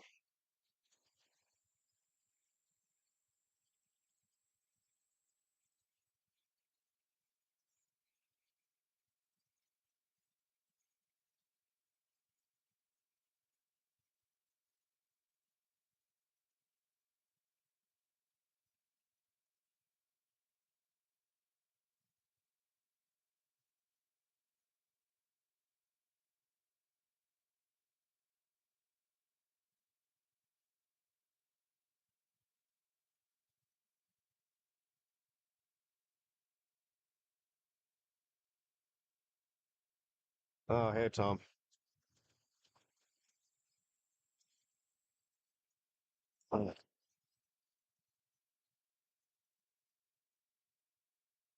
I don't know, even with the cost of gas being what it is right now, like I know you like to get out and ride.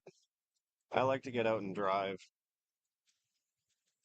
Like I've got no problem doing several hundred miles over the course of a weekend.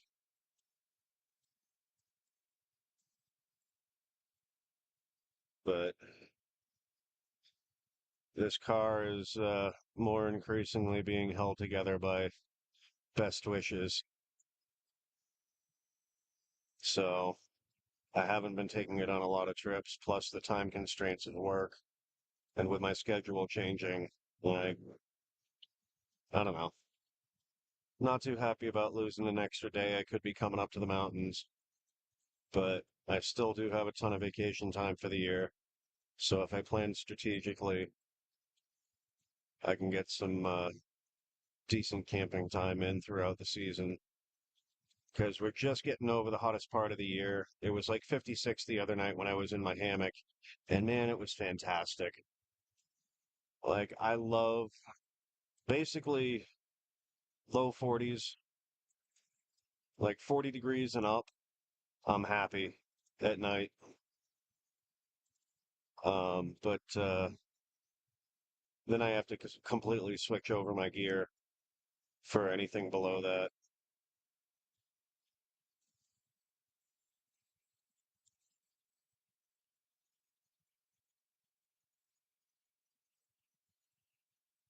We'll see if I'm lucky. I don't remember if the store closes at 8:30 or 9, but in small rural places like this, not much is open after dark anyway.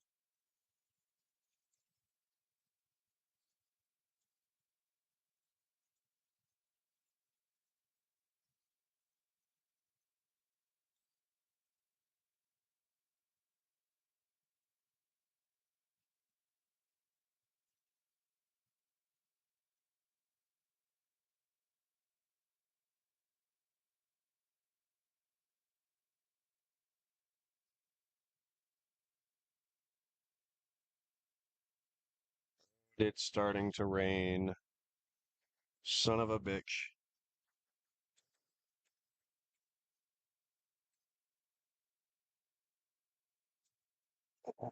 Hooked.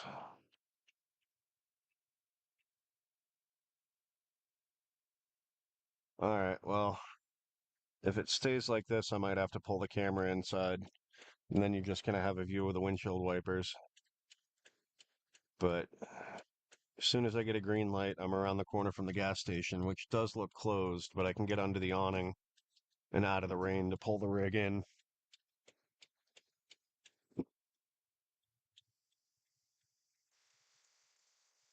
Can't see squat.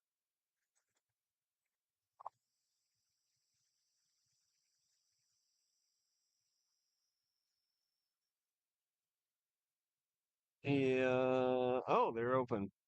Huh. All right. Well, lucky me, because it is really starting to rain. And the camera's waterproof, the mount is waterproof, the gimbal is waterproof. The only problem.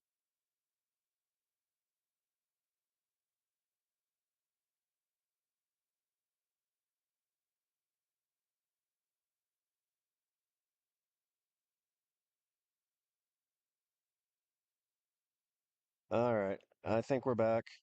Sorry, I forgot being under the awning by necessity will kill my Starlink connection. But I've got the mount inside. I don't know if I'm going to be able to put it anywhere where it won't risk going flying.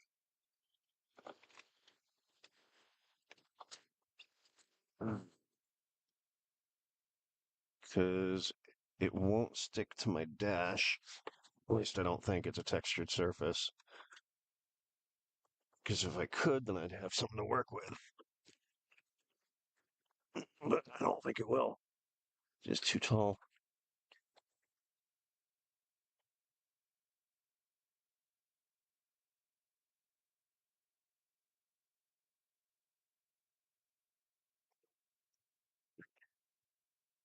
Actually, yeah.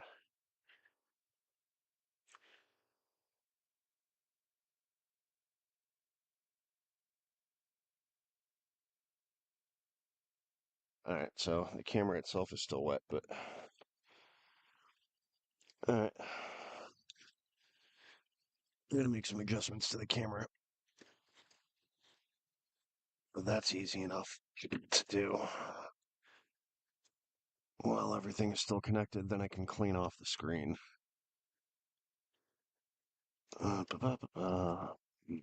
Back.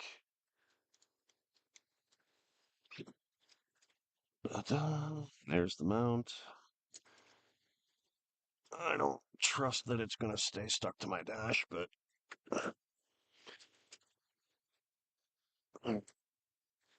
probably going to be a good idea to get some gas too. But first things first, paper towel and get the lens clean.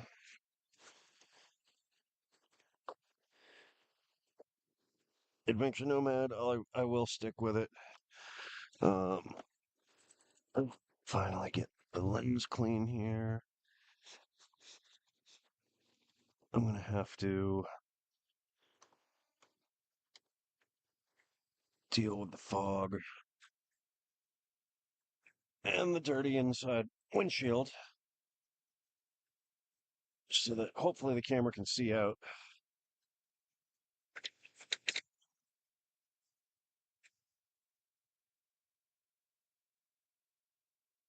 Okay, so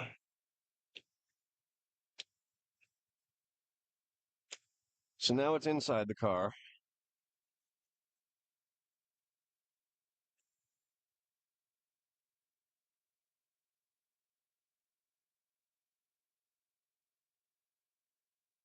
Uh, so, all right,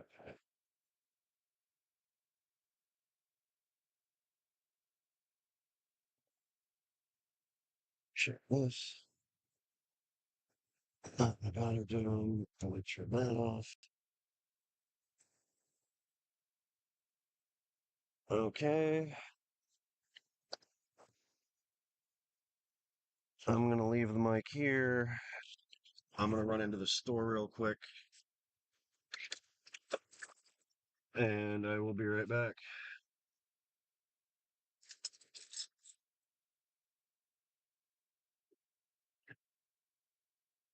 Oh, I know, Adventure. I have to work in the morning too, but I'm not really that much of a beer drinker. Like, I like a good lager, but I don't know. I haven't craved a beer in a while. Um, except when fishing. Beer is always good when fishing, but I'll be right back.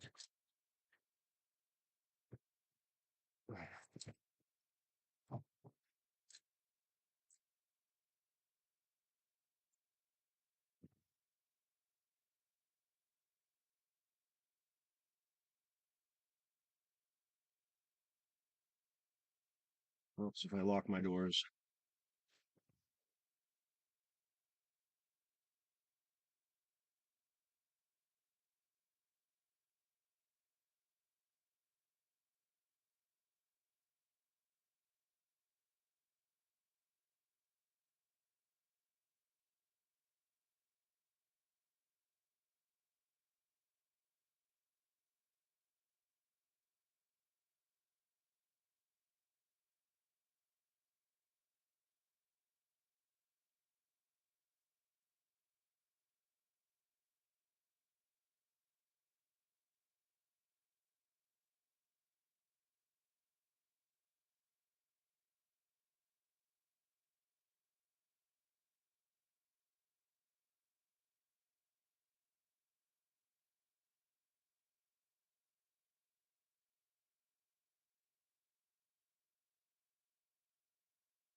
All right.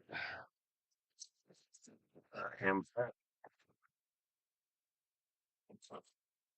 Wow, I still got two of you with me. Brad and Tom, I'm guessing. We'll get the mic back on me so you can hear me proper.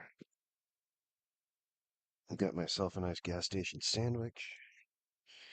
Give myself a little food poisoning to round out the night. Yeah, and then Calypso lemonade. You stuck around long enough to say goodbye? Well, that was considerate. I appreciate it. All right. Yeah, this wrap doesn't look too bad. I'm gonna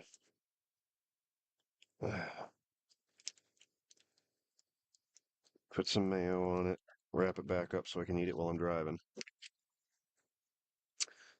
Then we'll get going. About 2 minutes.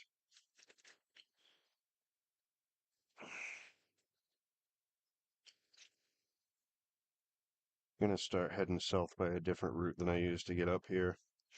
I was thinking about taking 93 and doing the circuitous way, but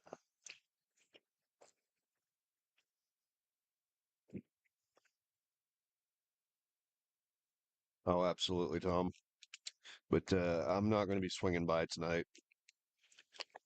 It's almost 100 miles to get there, which I have no problem doing, but I want to spend some time with this laptop, play around with the configuration of the streaming software, see if I can do native verticals, because when I set the resolution for a vertical live, it still treats it like a normal widescreen live, the way it does the chat and everything. because I viewed it from my other account to see what it looked like, and it's weird. I don't like it. So just rewrapping my wraps, take a bite, take a drink of my lemonade.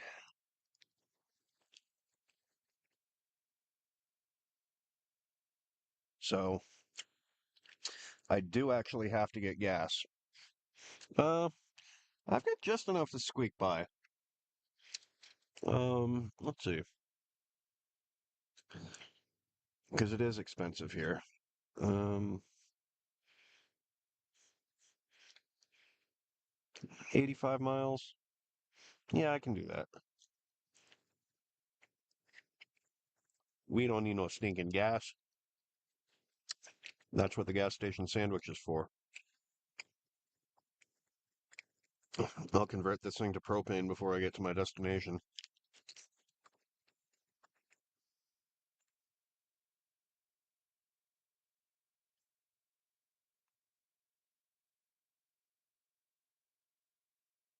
Well, I definitely think the NB Air, the 5,000 milliamp night core battery, will tuck in almost anywhere. And that's enough for just about an 80% charge from zero on my 25 Ultra. Because my 25 Ultra does have a 5,000 milliamp battery built into it, but you don't get a one-to-one conversion. You get heat loss. So the efficiency above 80% is considered pretty good.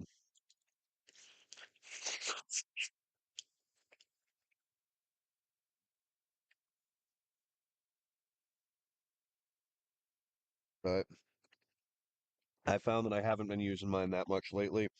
I did put my 5,000 milliamp, the NB Air, into my chest rig because I realized I don't need 10 different ways to make fire. I can pull some of that gear out, free up some space, and put a couple different things in there.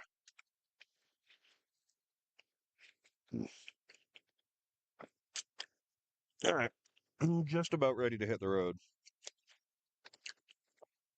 I'm just making sure I know where everything is before I turn the lights off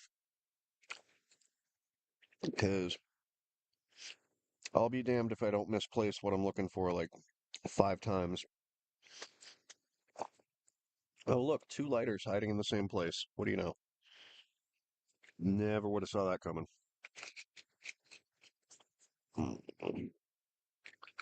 Tuck one behind the ear. All right.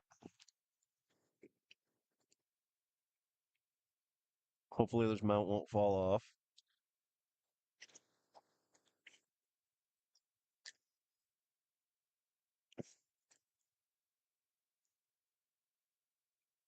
Mhm.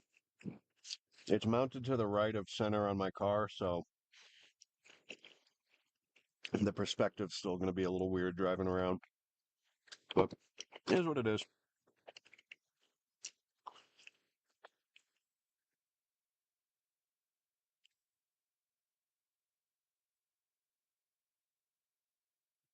Hmm. Well, Nightcore did just release the 4th generation version of their 10,000 milliamp battery. I think it's got one USB-C port and 2 USB-A ports.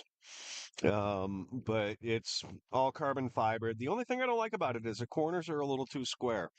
I'd worry about if you have it in a tight fitting pocket that it stays in the same place, almost like a can of dip rubbing a hole out of the butt cheek on your blue jeans. Like the pointy corners on your gear can absolutely wear through your pack or wear into pouches. And so like the NB Air and the NB 10,000 are nice molded rounded corners. Like they just feel good to hold. They slip into pouches a lot easier because the corners don't catch. And like overall, it's just a better design, and it blends really well with the carbon fiber wrap for the battery. But their 4th generation 10,000 milliamp, not part of the NB series, Nike Bravo, um, is pretty decent. from what I read. I only just heard the announcement this week,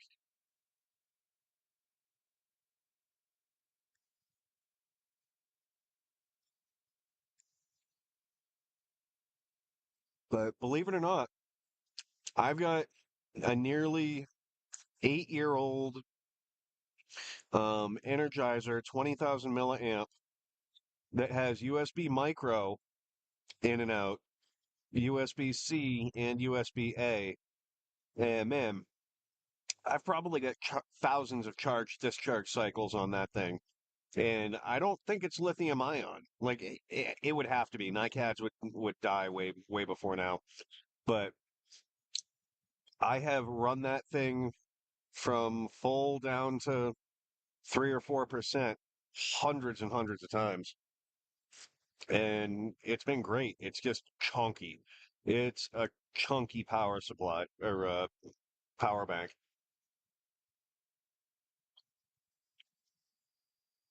The Nightcore ones, man, they're pretty smooth. But I'm gonna have to find a safe place to pull over so I can dim the screen on the laptop. It's way too much, and it would definitely draw attention.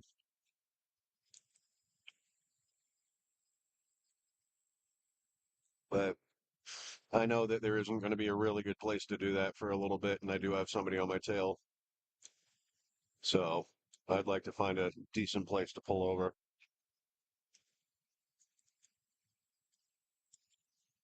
Once I'm done with the sandwich, I'll actually pay attention to what the camera's looking at and put my eyes on chat. But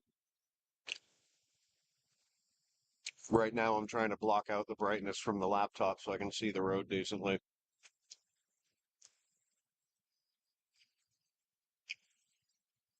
and stuff my face.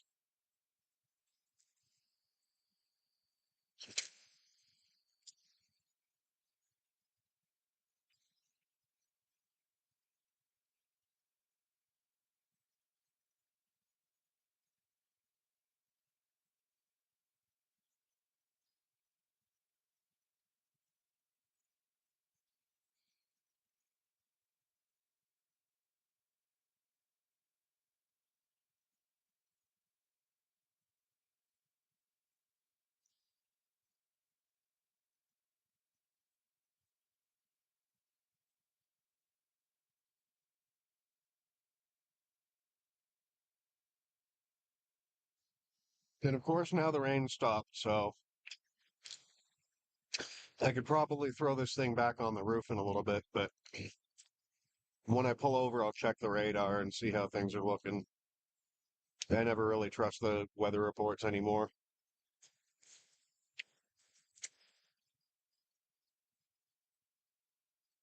Sorry. Especially now at night, I can't put my eyes on chat and read it where I've got my laptop set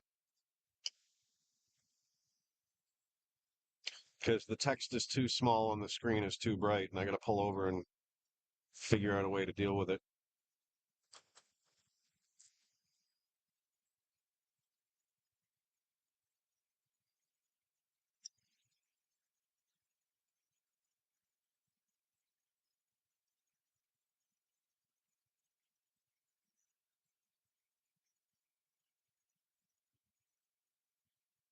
So yeah, if anybody's got any ideas for royalty-free music, like shoot me a text or drop me an email to the address in my channel description.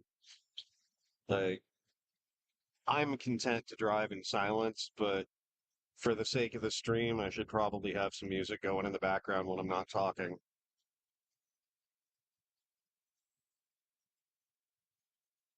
Once I can figure out how to do proper vertical lives with this setup, then that's going to get the views for the foliage drives and other stuff I do.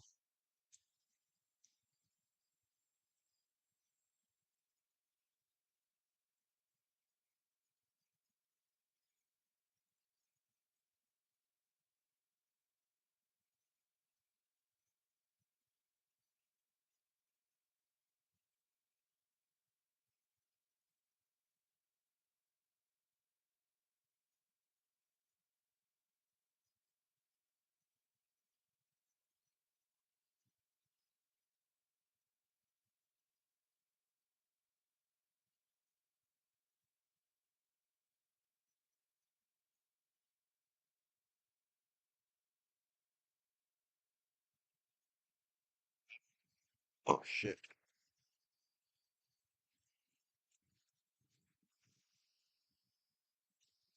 No. That gate's closed. Fuck. Alright.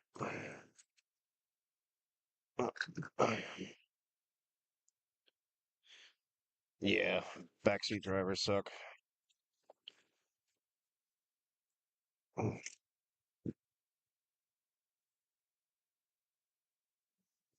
So, two things I gotta do. Screen brightness. Is there a hotkey I can do for that? Um, uh,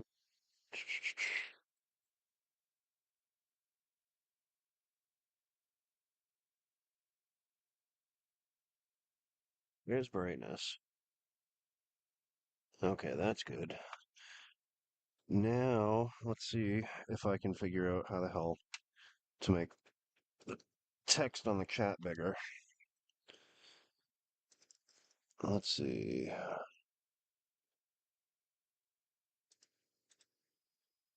Zoom in. There we go. That's a little better.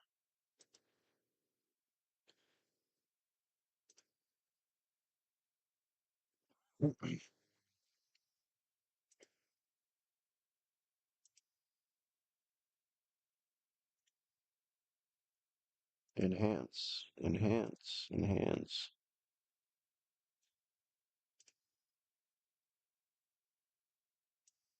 Okay, I'm getting caught up. I missed that, Tom. I'm getting working for Big Brother. Um, let's see. Yeah, the NB20 Gen 4, I think, is the one I was talking about.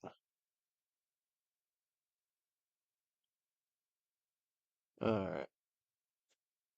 So I got the brightness dealt with. I got that dealt with. I think I can get back on the road. I'll take a sip of the drink. Yeah, great. Now I'm gonna have lemonade on my center console.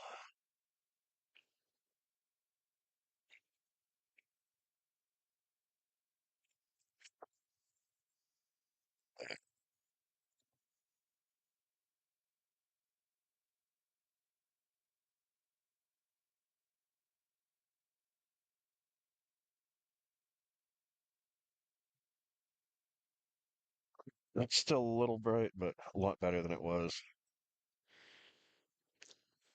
Where's the remote?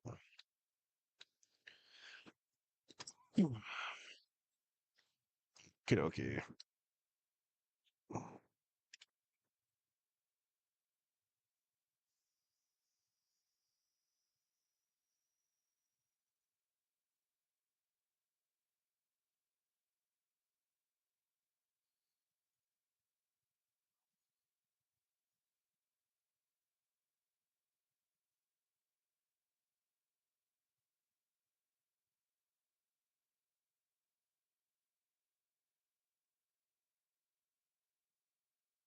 All right, that doesn't look too bad.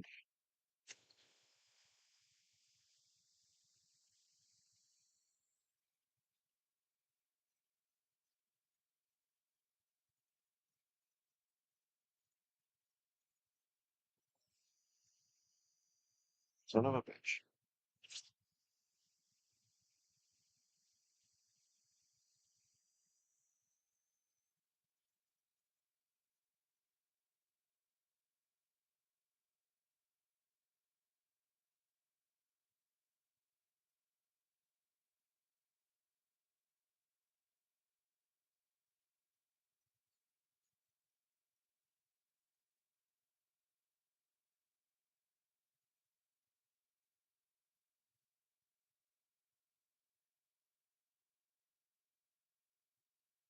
Show me the friggin' root.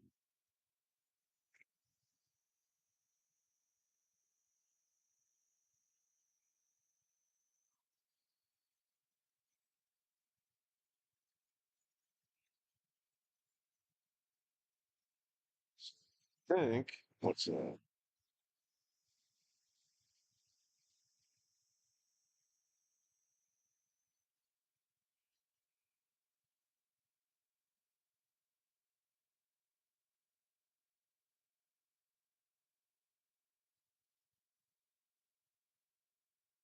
You know what I forgot to do?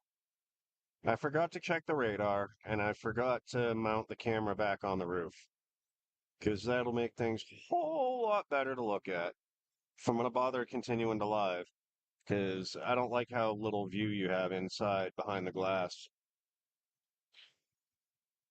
That would have been a good spot to pull over.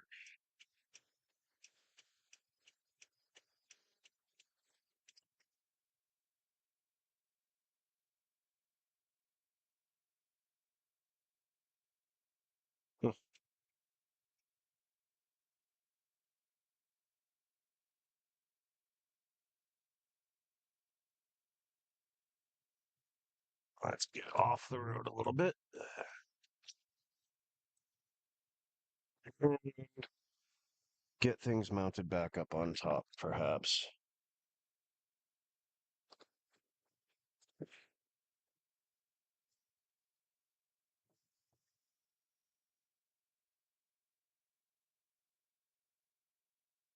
So the trick is to do it with while I still have the safety thing attached to it. The other thing I need to do is figure out how to turn off the lenses on the camera because it's got both of them turned on.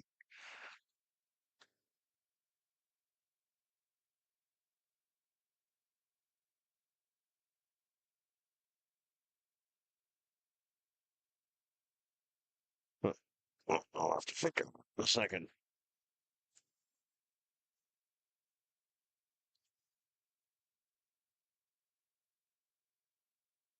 Ask AI. Oh, fucking hell. I hate how because I use Google Maps, I'm not allowed to use voice to text as long as the map's open, because for some reason it takes over the camera even though I've disabled the permissions. It's like a pain in the butt.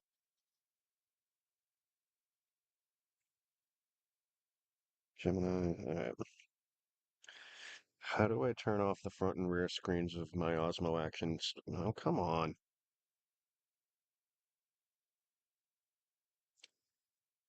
When it is being used as a webcam.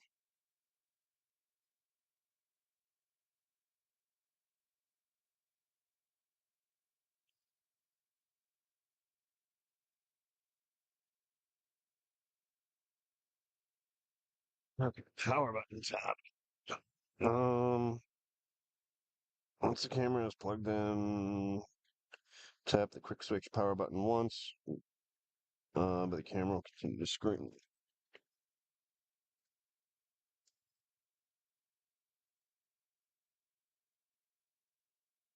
No, that's not doing it. It isn't.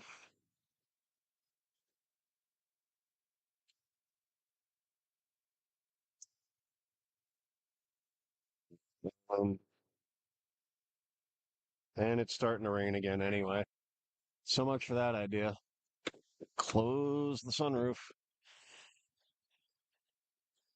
Oh, but it's still not.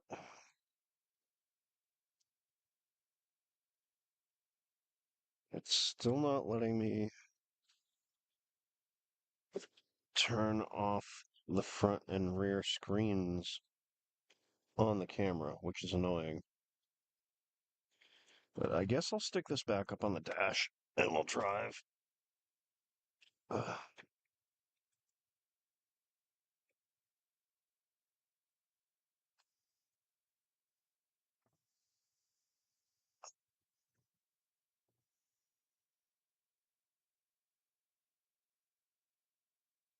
yeah, screw it, I'll give it a shot.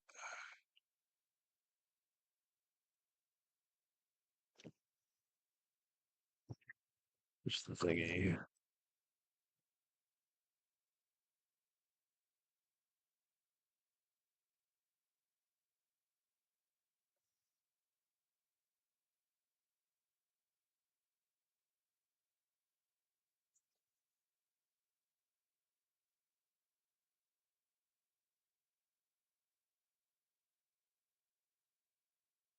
All right. I don't know if anybody's still with me, but we're getting this thing back up on the roof and we're just going to drive out of the rain. If it gets terrible, well, oh well.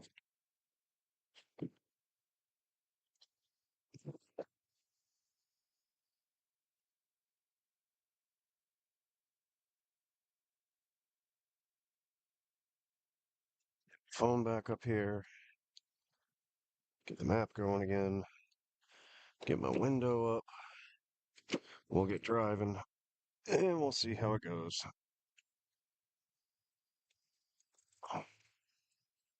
Yeah, yeah. Ding, ding, ding, ding.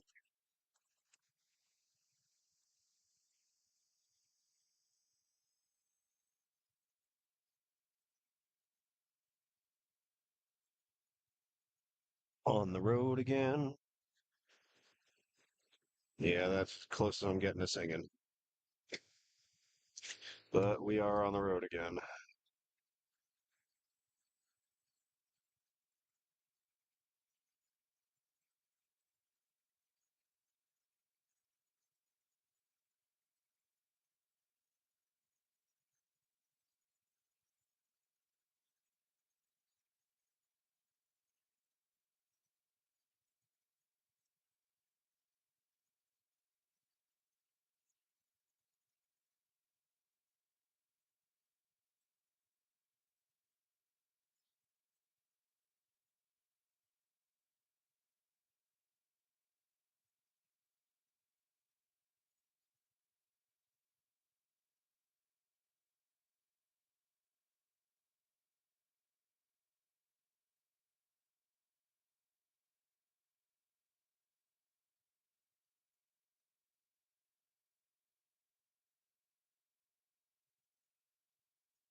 Every time I want to turn on my high beams, it's another car coming.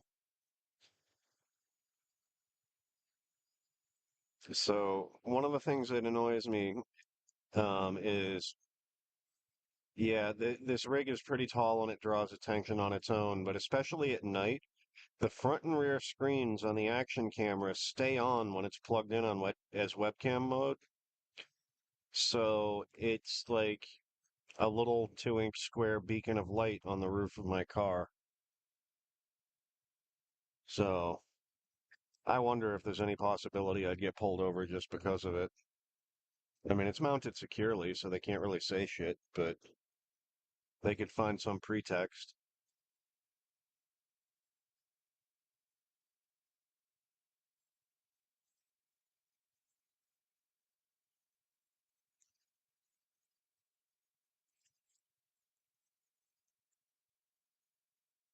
See,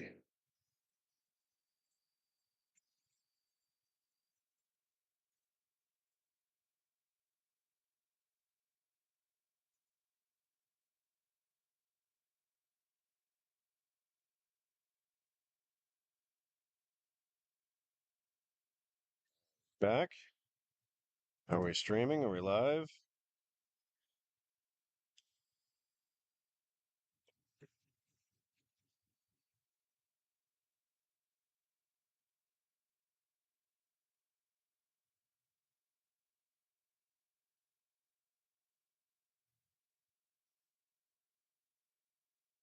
Well, I'm not sure if we're back.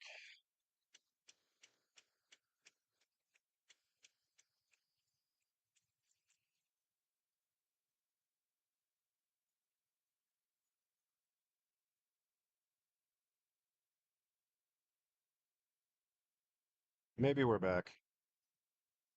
There was an error I couldn't clear, but between the rain, being on the move, occasionally going underneath canopy cover,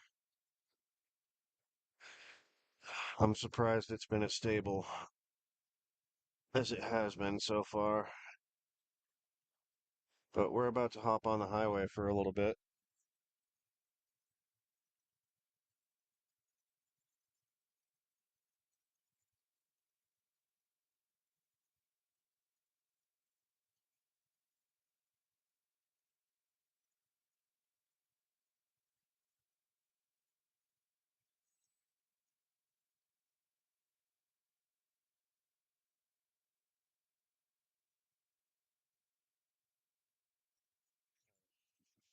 Thanks, Tom.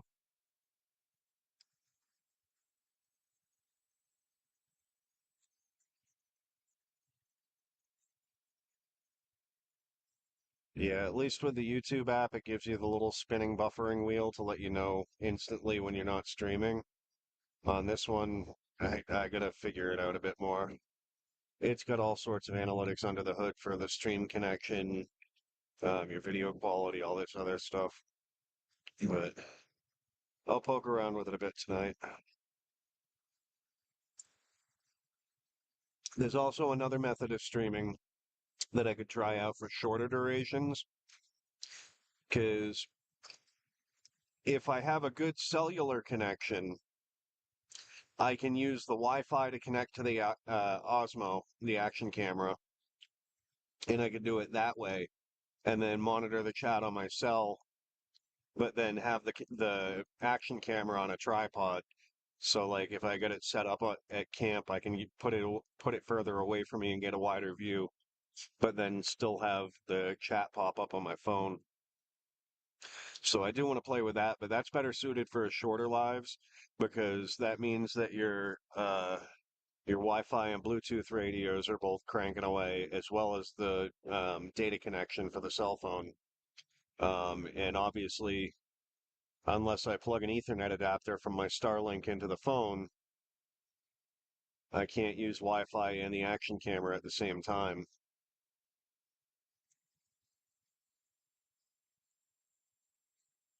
So, at least with his mobile setup and with that thing on the roof, like the laptop is a necessity. But I got to figure out if there's a way I can get the chat on my phone because I can't really keep looking at the laptop trying to read chat. Although I did find a way to make the text much larger. But with curvy wet roads like this, my priority's on the pavement.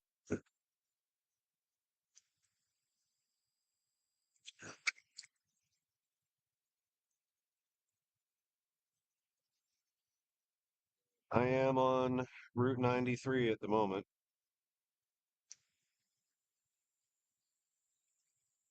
heading southbound for a little while.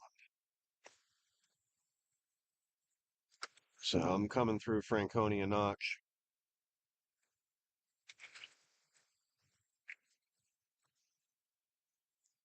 It-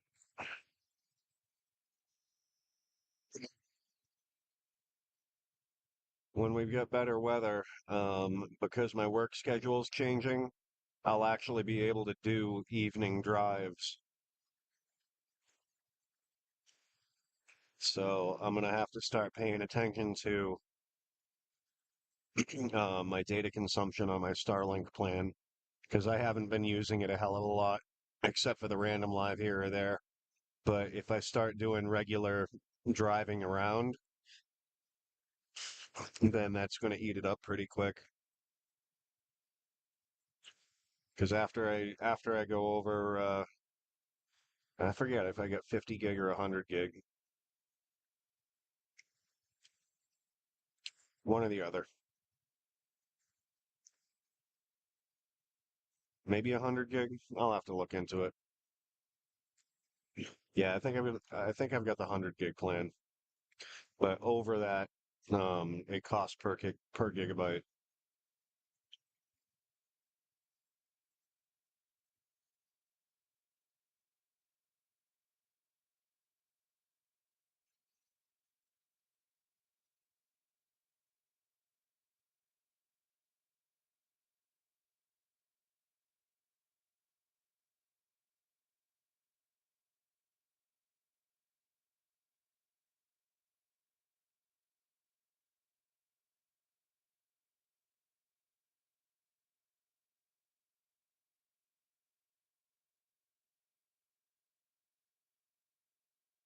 Yeah, not much I can do about that.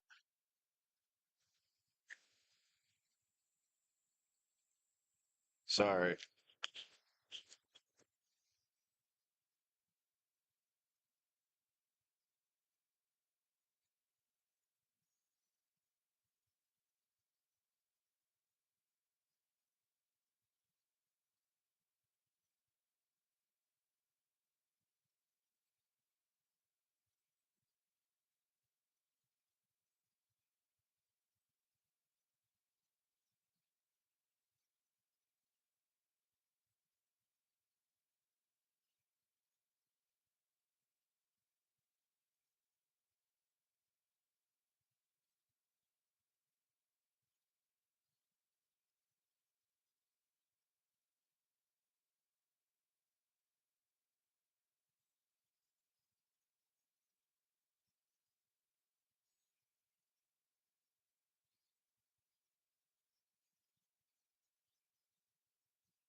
You never truly realize how dirty your windshield is until it's foggy and dark and wet.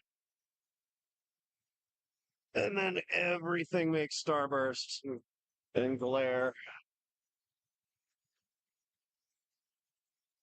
All right, that's a heck of a lot better. Still kind of terrible, but it's better.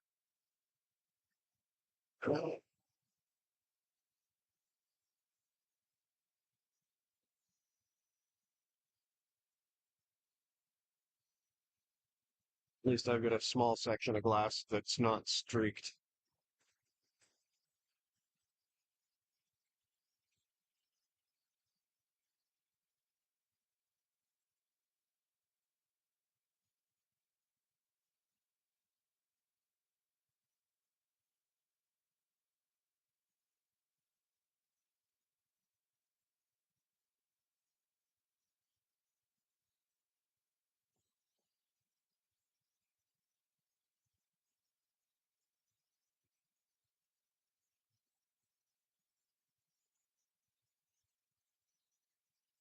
See if no, that's not going to make any difference at all.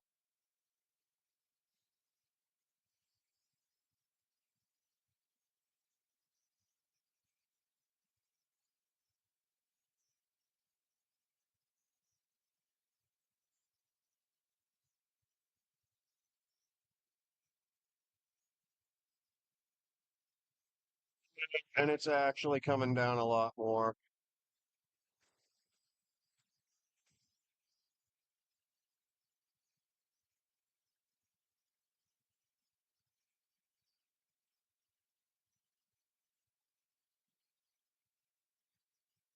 Well, I'm pretty sure there's a scenic rest stop not too far ahead that I can pull over and pull this back inside because it's raining a little bit more than I'm comfortable with for the camera.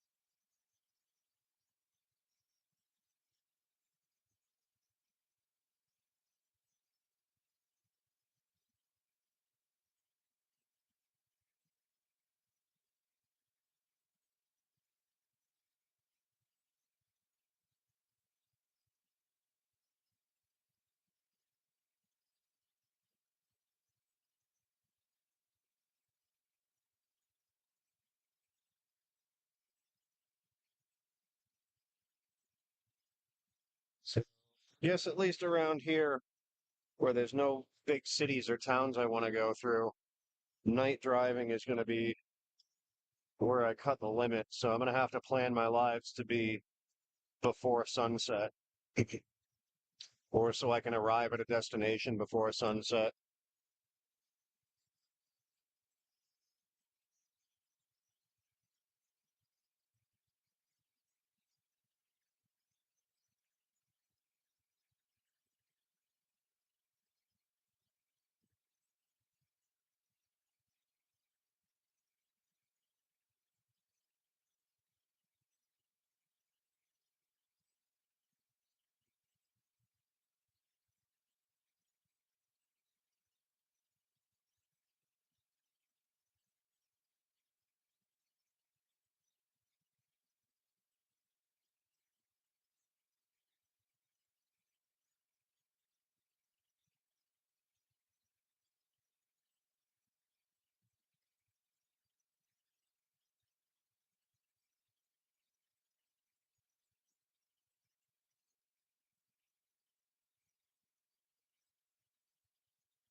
Uh,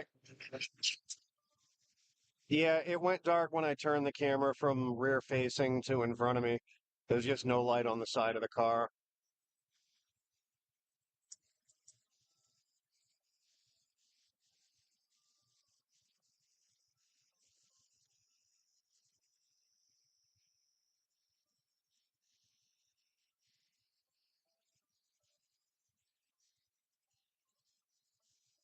How's the volume of the music?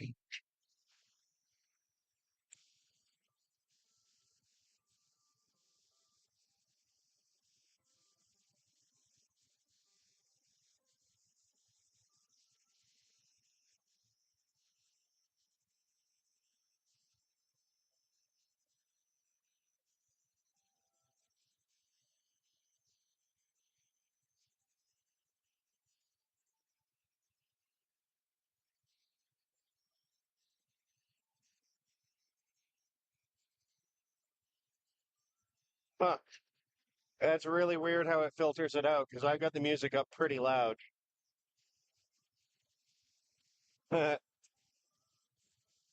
So the guy behind me was kind of tailgating me in the rain. And like, it's 70 miles an hour as a speed limit here, and I'm going about 65. And he gets right up on my bumper within like 12, 15 feet. And then I swing the camera around and would wag it back and forth, and lo and behold, he backs off a little bit. Imagine that.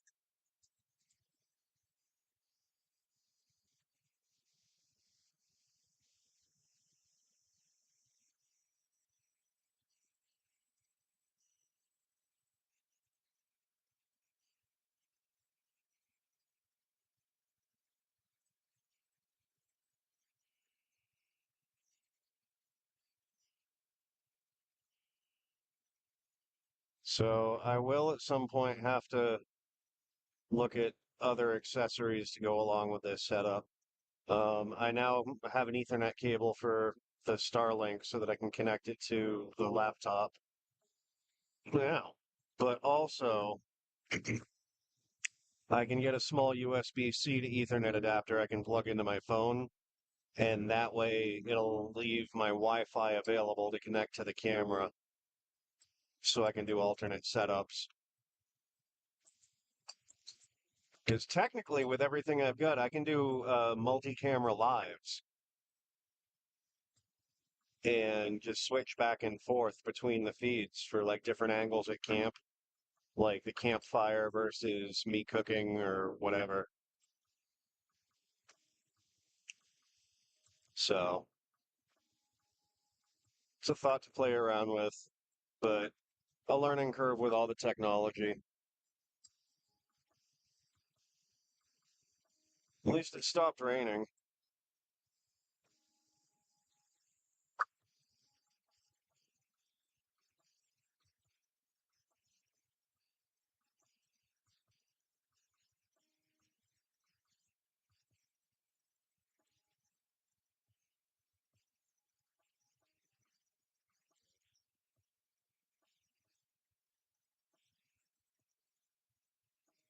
I'm kind of glad that the music isn't really coming over the mic because a lot of this license free stuff is crap. Yeah, crap. Come on. Skip another 30 minutes in. So, yeah, crap.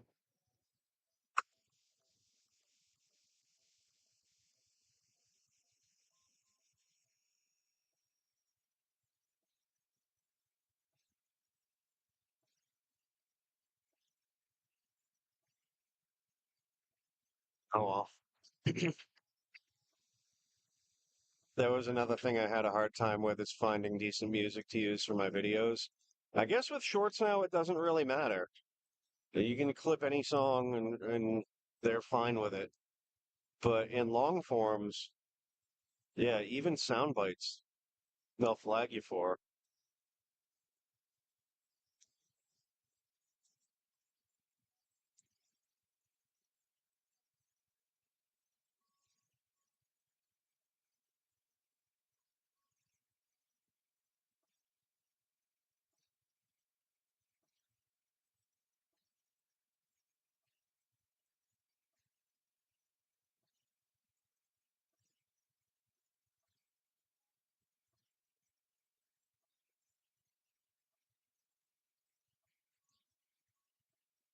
Oh, you're a masshole. That explains a lot. Definitely explains the tailgating.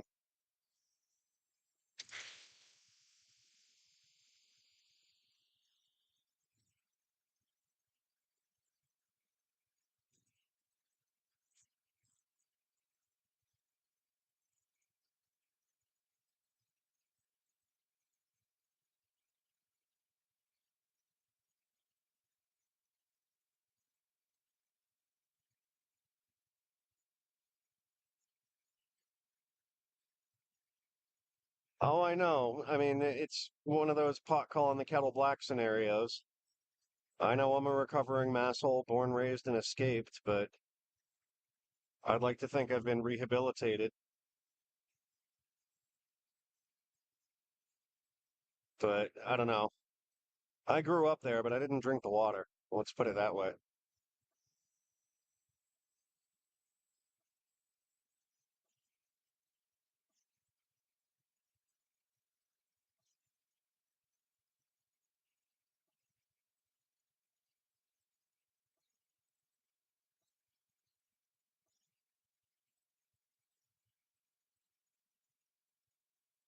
This music is terrible.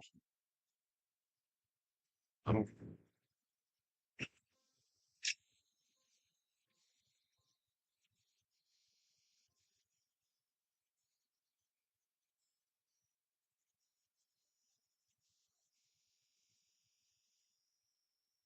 all right. I guess we'll do some house music because it's generic as hell, if it lets me.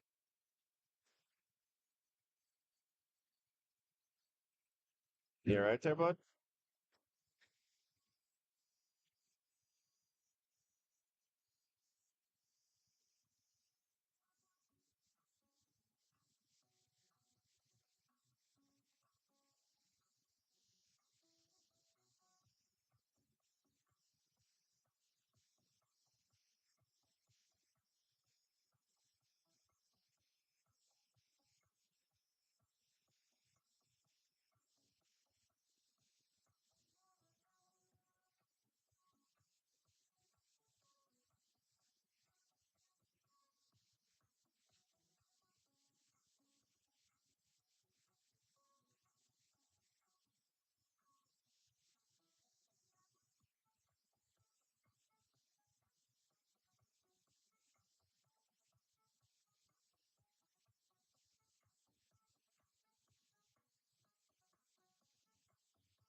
Well, thank you. I'd like to think my recovery is going well.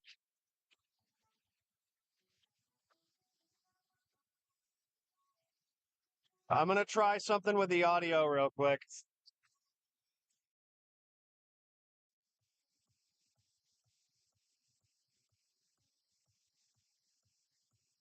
Hear any of that? That was the after. Was before better?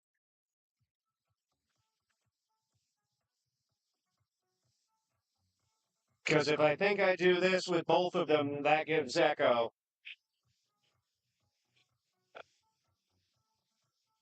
Nothing? All right.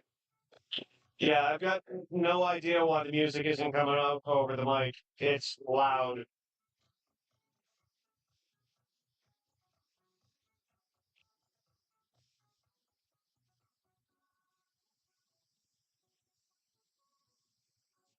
Like, I'm just gonna max out my speakers and see if anything comes across.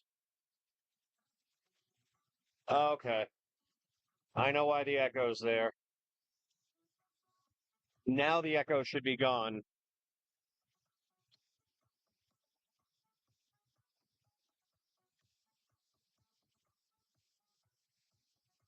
So if you can confirm the echo's gone, then I'm gonna blast my radio as loud as it goes and see if anything comes across. So skip the ad. It's the Okay.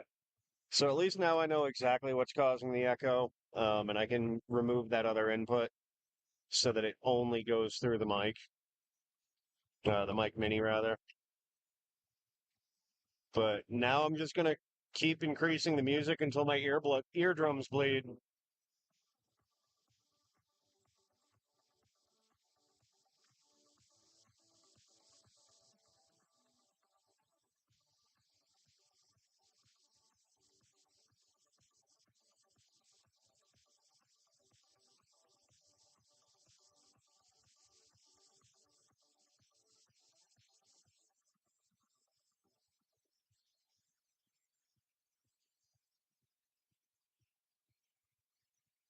Are you hearing any of the music? Because that's as loud as it goes. There is a lull in the music right now, but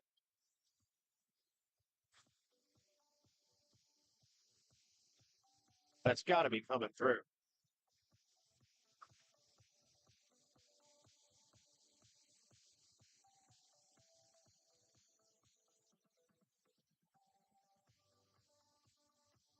Okay, that's wild. That's genuinely wild that no music whatsoever is coming through.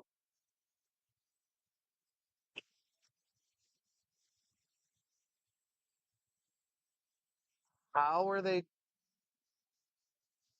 They got to be filtering it out. Like the noise cancellation on my mic mini is turned off. I don't have any audio effects or any processing aside from dropping the bit rate from 160K to 120K just to reduce bandwidth. Um, but wow, that's really surprising that not a bit of that audio came through. I'm gonna have to look into that because I don't know if that's somehow YouTube filtering it out or if it's something like I might need to overlay in the OBS studio. I'm sure there's a way I could do that. Seems like a pretty comprehensive suite, but I've just got to sit down and spend the time to actually play around with it. I've only gotten familiar with it enough just to get a functioning live, but there's so much more I can do. Um, it gives me the ability to do transition screens, play pre-filmed intro videos at the beginning of a live, whether it's like a 5 second channel introduction or like a longer intro to whatever the live is. And you can do outros and filters and all sorts of stuff. But might be fun to play around with some of the non-AI based stuff. But all the major editing programs are very much leaning into the AI processing, and I'm not really about that. Like, I'll use the AI to learn how to do the functions I want in the software. So like, I'll ask my virtual assistant. I use it for technical shit at my job all the time. Whether it's unit conversions or information about a particular cutting insert for my lathe. Um, like replacement drive belts for a spindle, like weird stuff like that. And of course, you verify everything, but so far it hasn't really steered me wrong.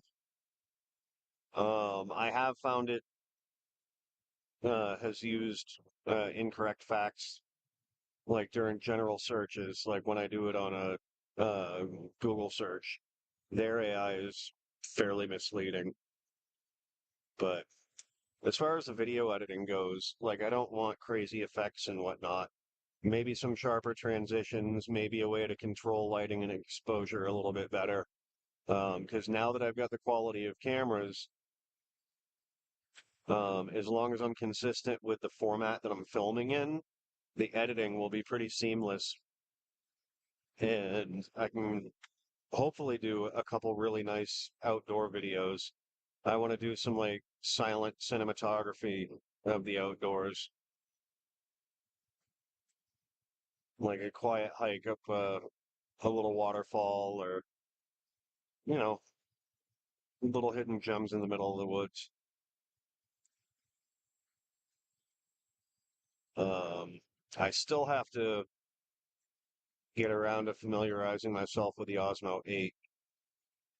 Because that I think I'm gonna end up using more like on hikes, the the gimbal that you have, Tom. Um, because between that, my phone, and the action camera, it gives me a lot of options when I'm foot mobile. So I do have vacation time, and the worst part of the season's starting to break. I need new hiking boots, but I want to do a 2 or 3 night overnight. The Penny Traverse is going to be a little too much. I was able to do Owl's Head completely cold first hike of the season and did some good mileage without issue, but I haven't decided on a trip I want to do this season. Um, it would be nice to get above Alpine or above subalpine, I should say, and get above the tree line. Haven't done that in a while.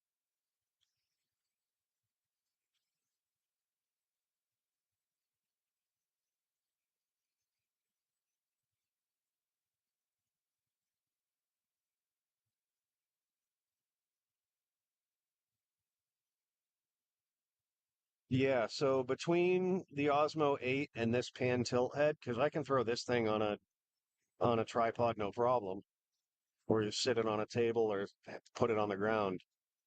Um, so I can use it for tracking shots and stuff too. But it's much more manually operated. But I don't know what content I would film with the tracking features where I'm the subject. With the exception of like if I throw the drone in the air with a follow me routine, like that's one thing. But I guess maybe doing lives. I think that might be a thing, because if I'm just doing lives from my cell phone only, then I can throw that in the gimbal, stick the gimbal on a tripod, and it can follow me around camp. The only problem with that is that I'd have to go back to the phone in order to read chat.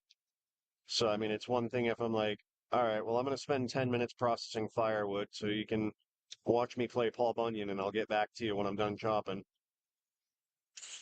Like, otherwise, I don't know really what other use I would have for that.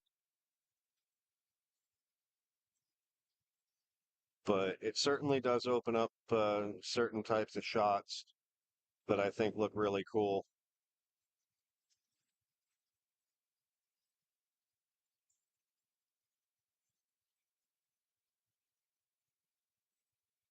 Even though I haven't been using it, I do remember to top up the battery every once in a while, make sure it's holding voltage. Mm, yeah, that was me.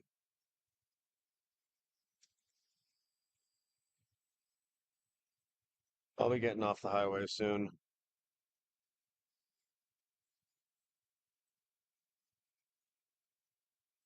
and my laptop's almost dead again.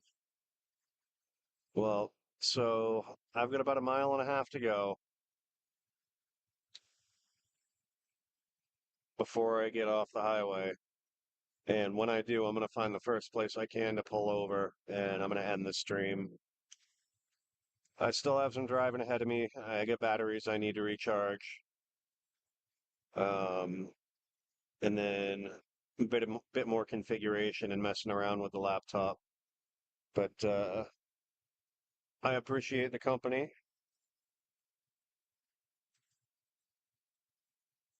I think I'm going to have fun with this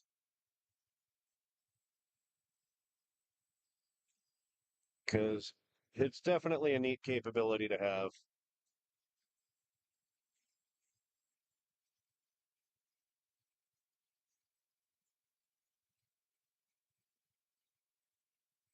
So I'm a half a mile from the exit. Let's see if there's a gas station around. I'll just pull under that. I'll lose my Starlink as soon as I do anyway. But the laptop, she is almost dead.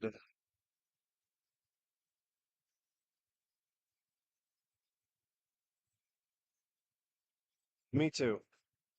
I don't really get any decent conversations during my working day because I'm usually swearing at misbehaving robots. So having a logical conversation, even if it's just about a little piece of gear or what have you. Like if I did more driving during the daylight, I'm sure you could regale me with stories about most towns that I pass through. Because like I just drive through a lot of them. I don't ever stop and get out of the car half the time. And half the time I don't even pay attention to the name of the town I'm driving in. But I'll remember that one cool place that I found a swimming hole or caught a good fish at or a trail that kicked my butt. Oh, that's starting to pour. That's no good. The sign said the gas stations were this way, but I'm starting to doubt it. I thought it'd be right off the road. Yeah. If I don't see signs of civilization shortly, I'm just going to pull right over because that's pouring and I don't want to kill the camera.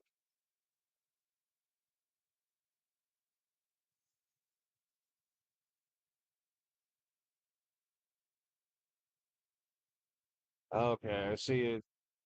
I see lights up ahead. I'll give it through the next intersection, then I'm going to find a place to wrap this up.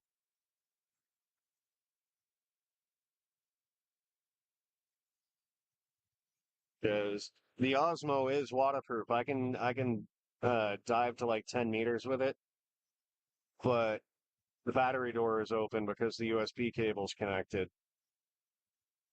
Like it's not faced into the rain,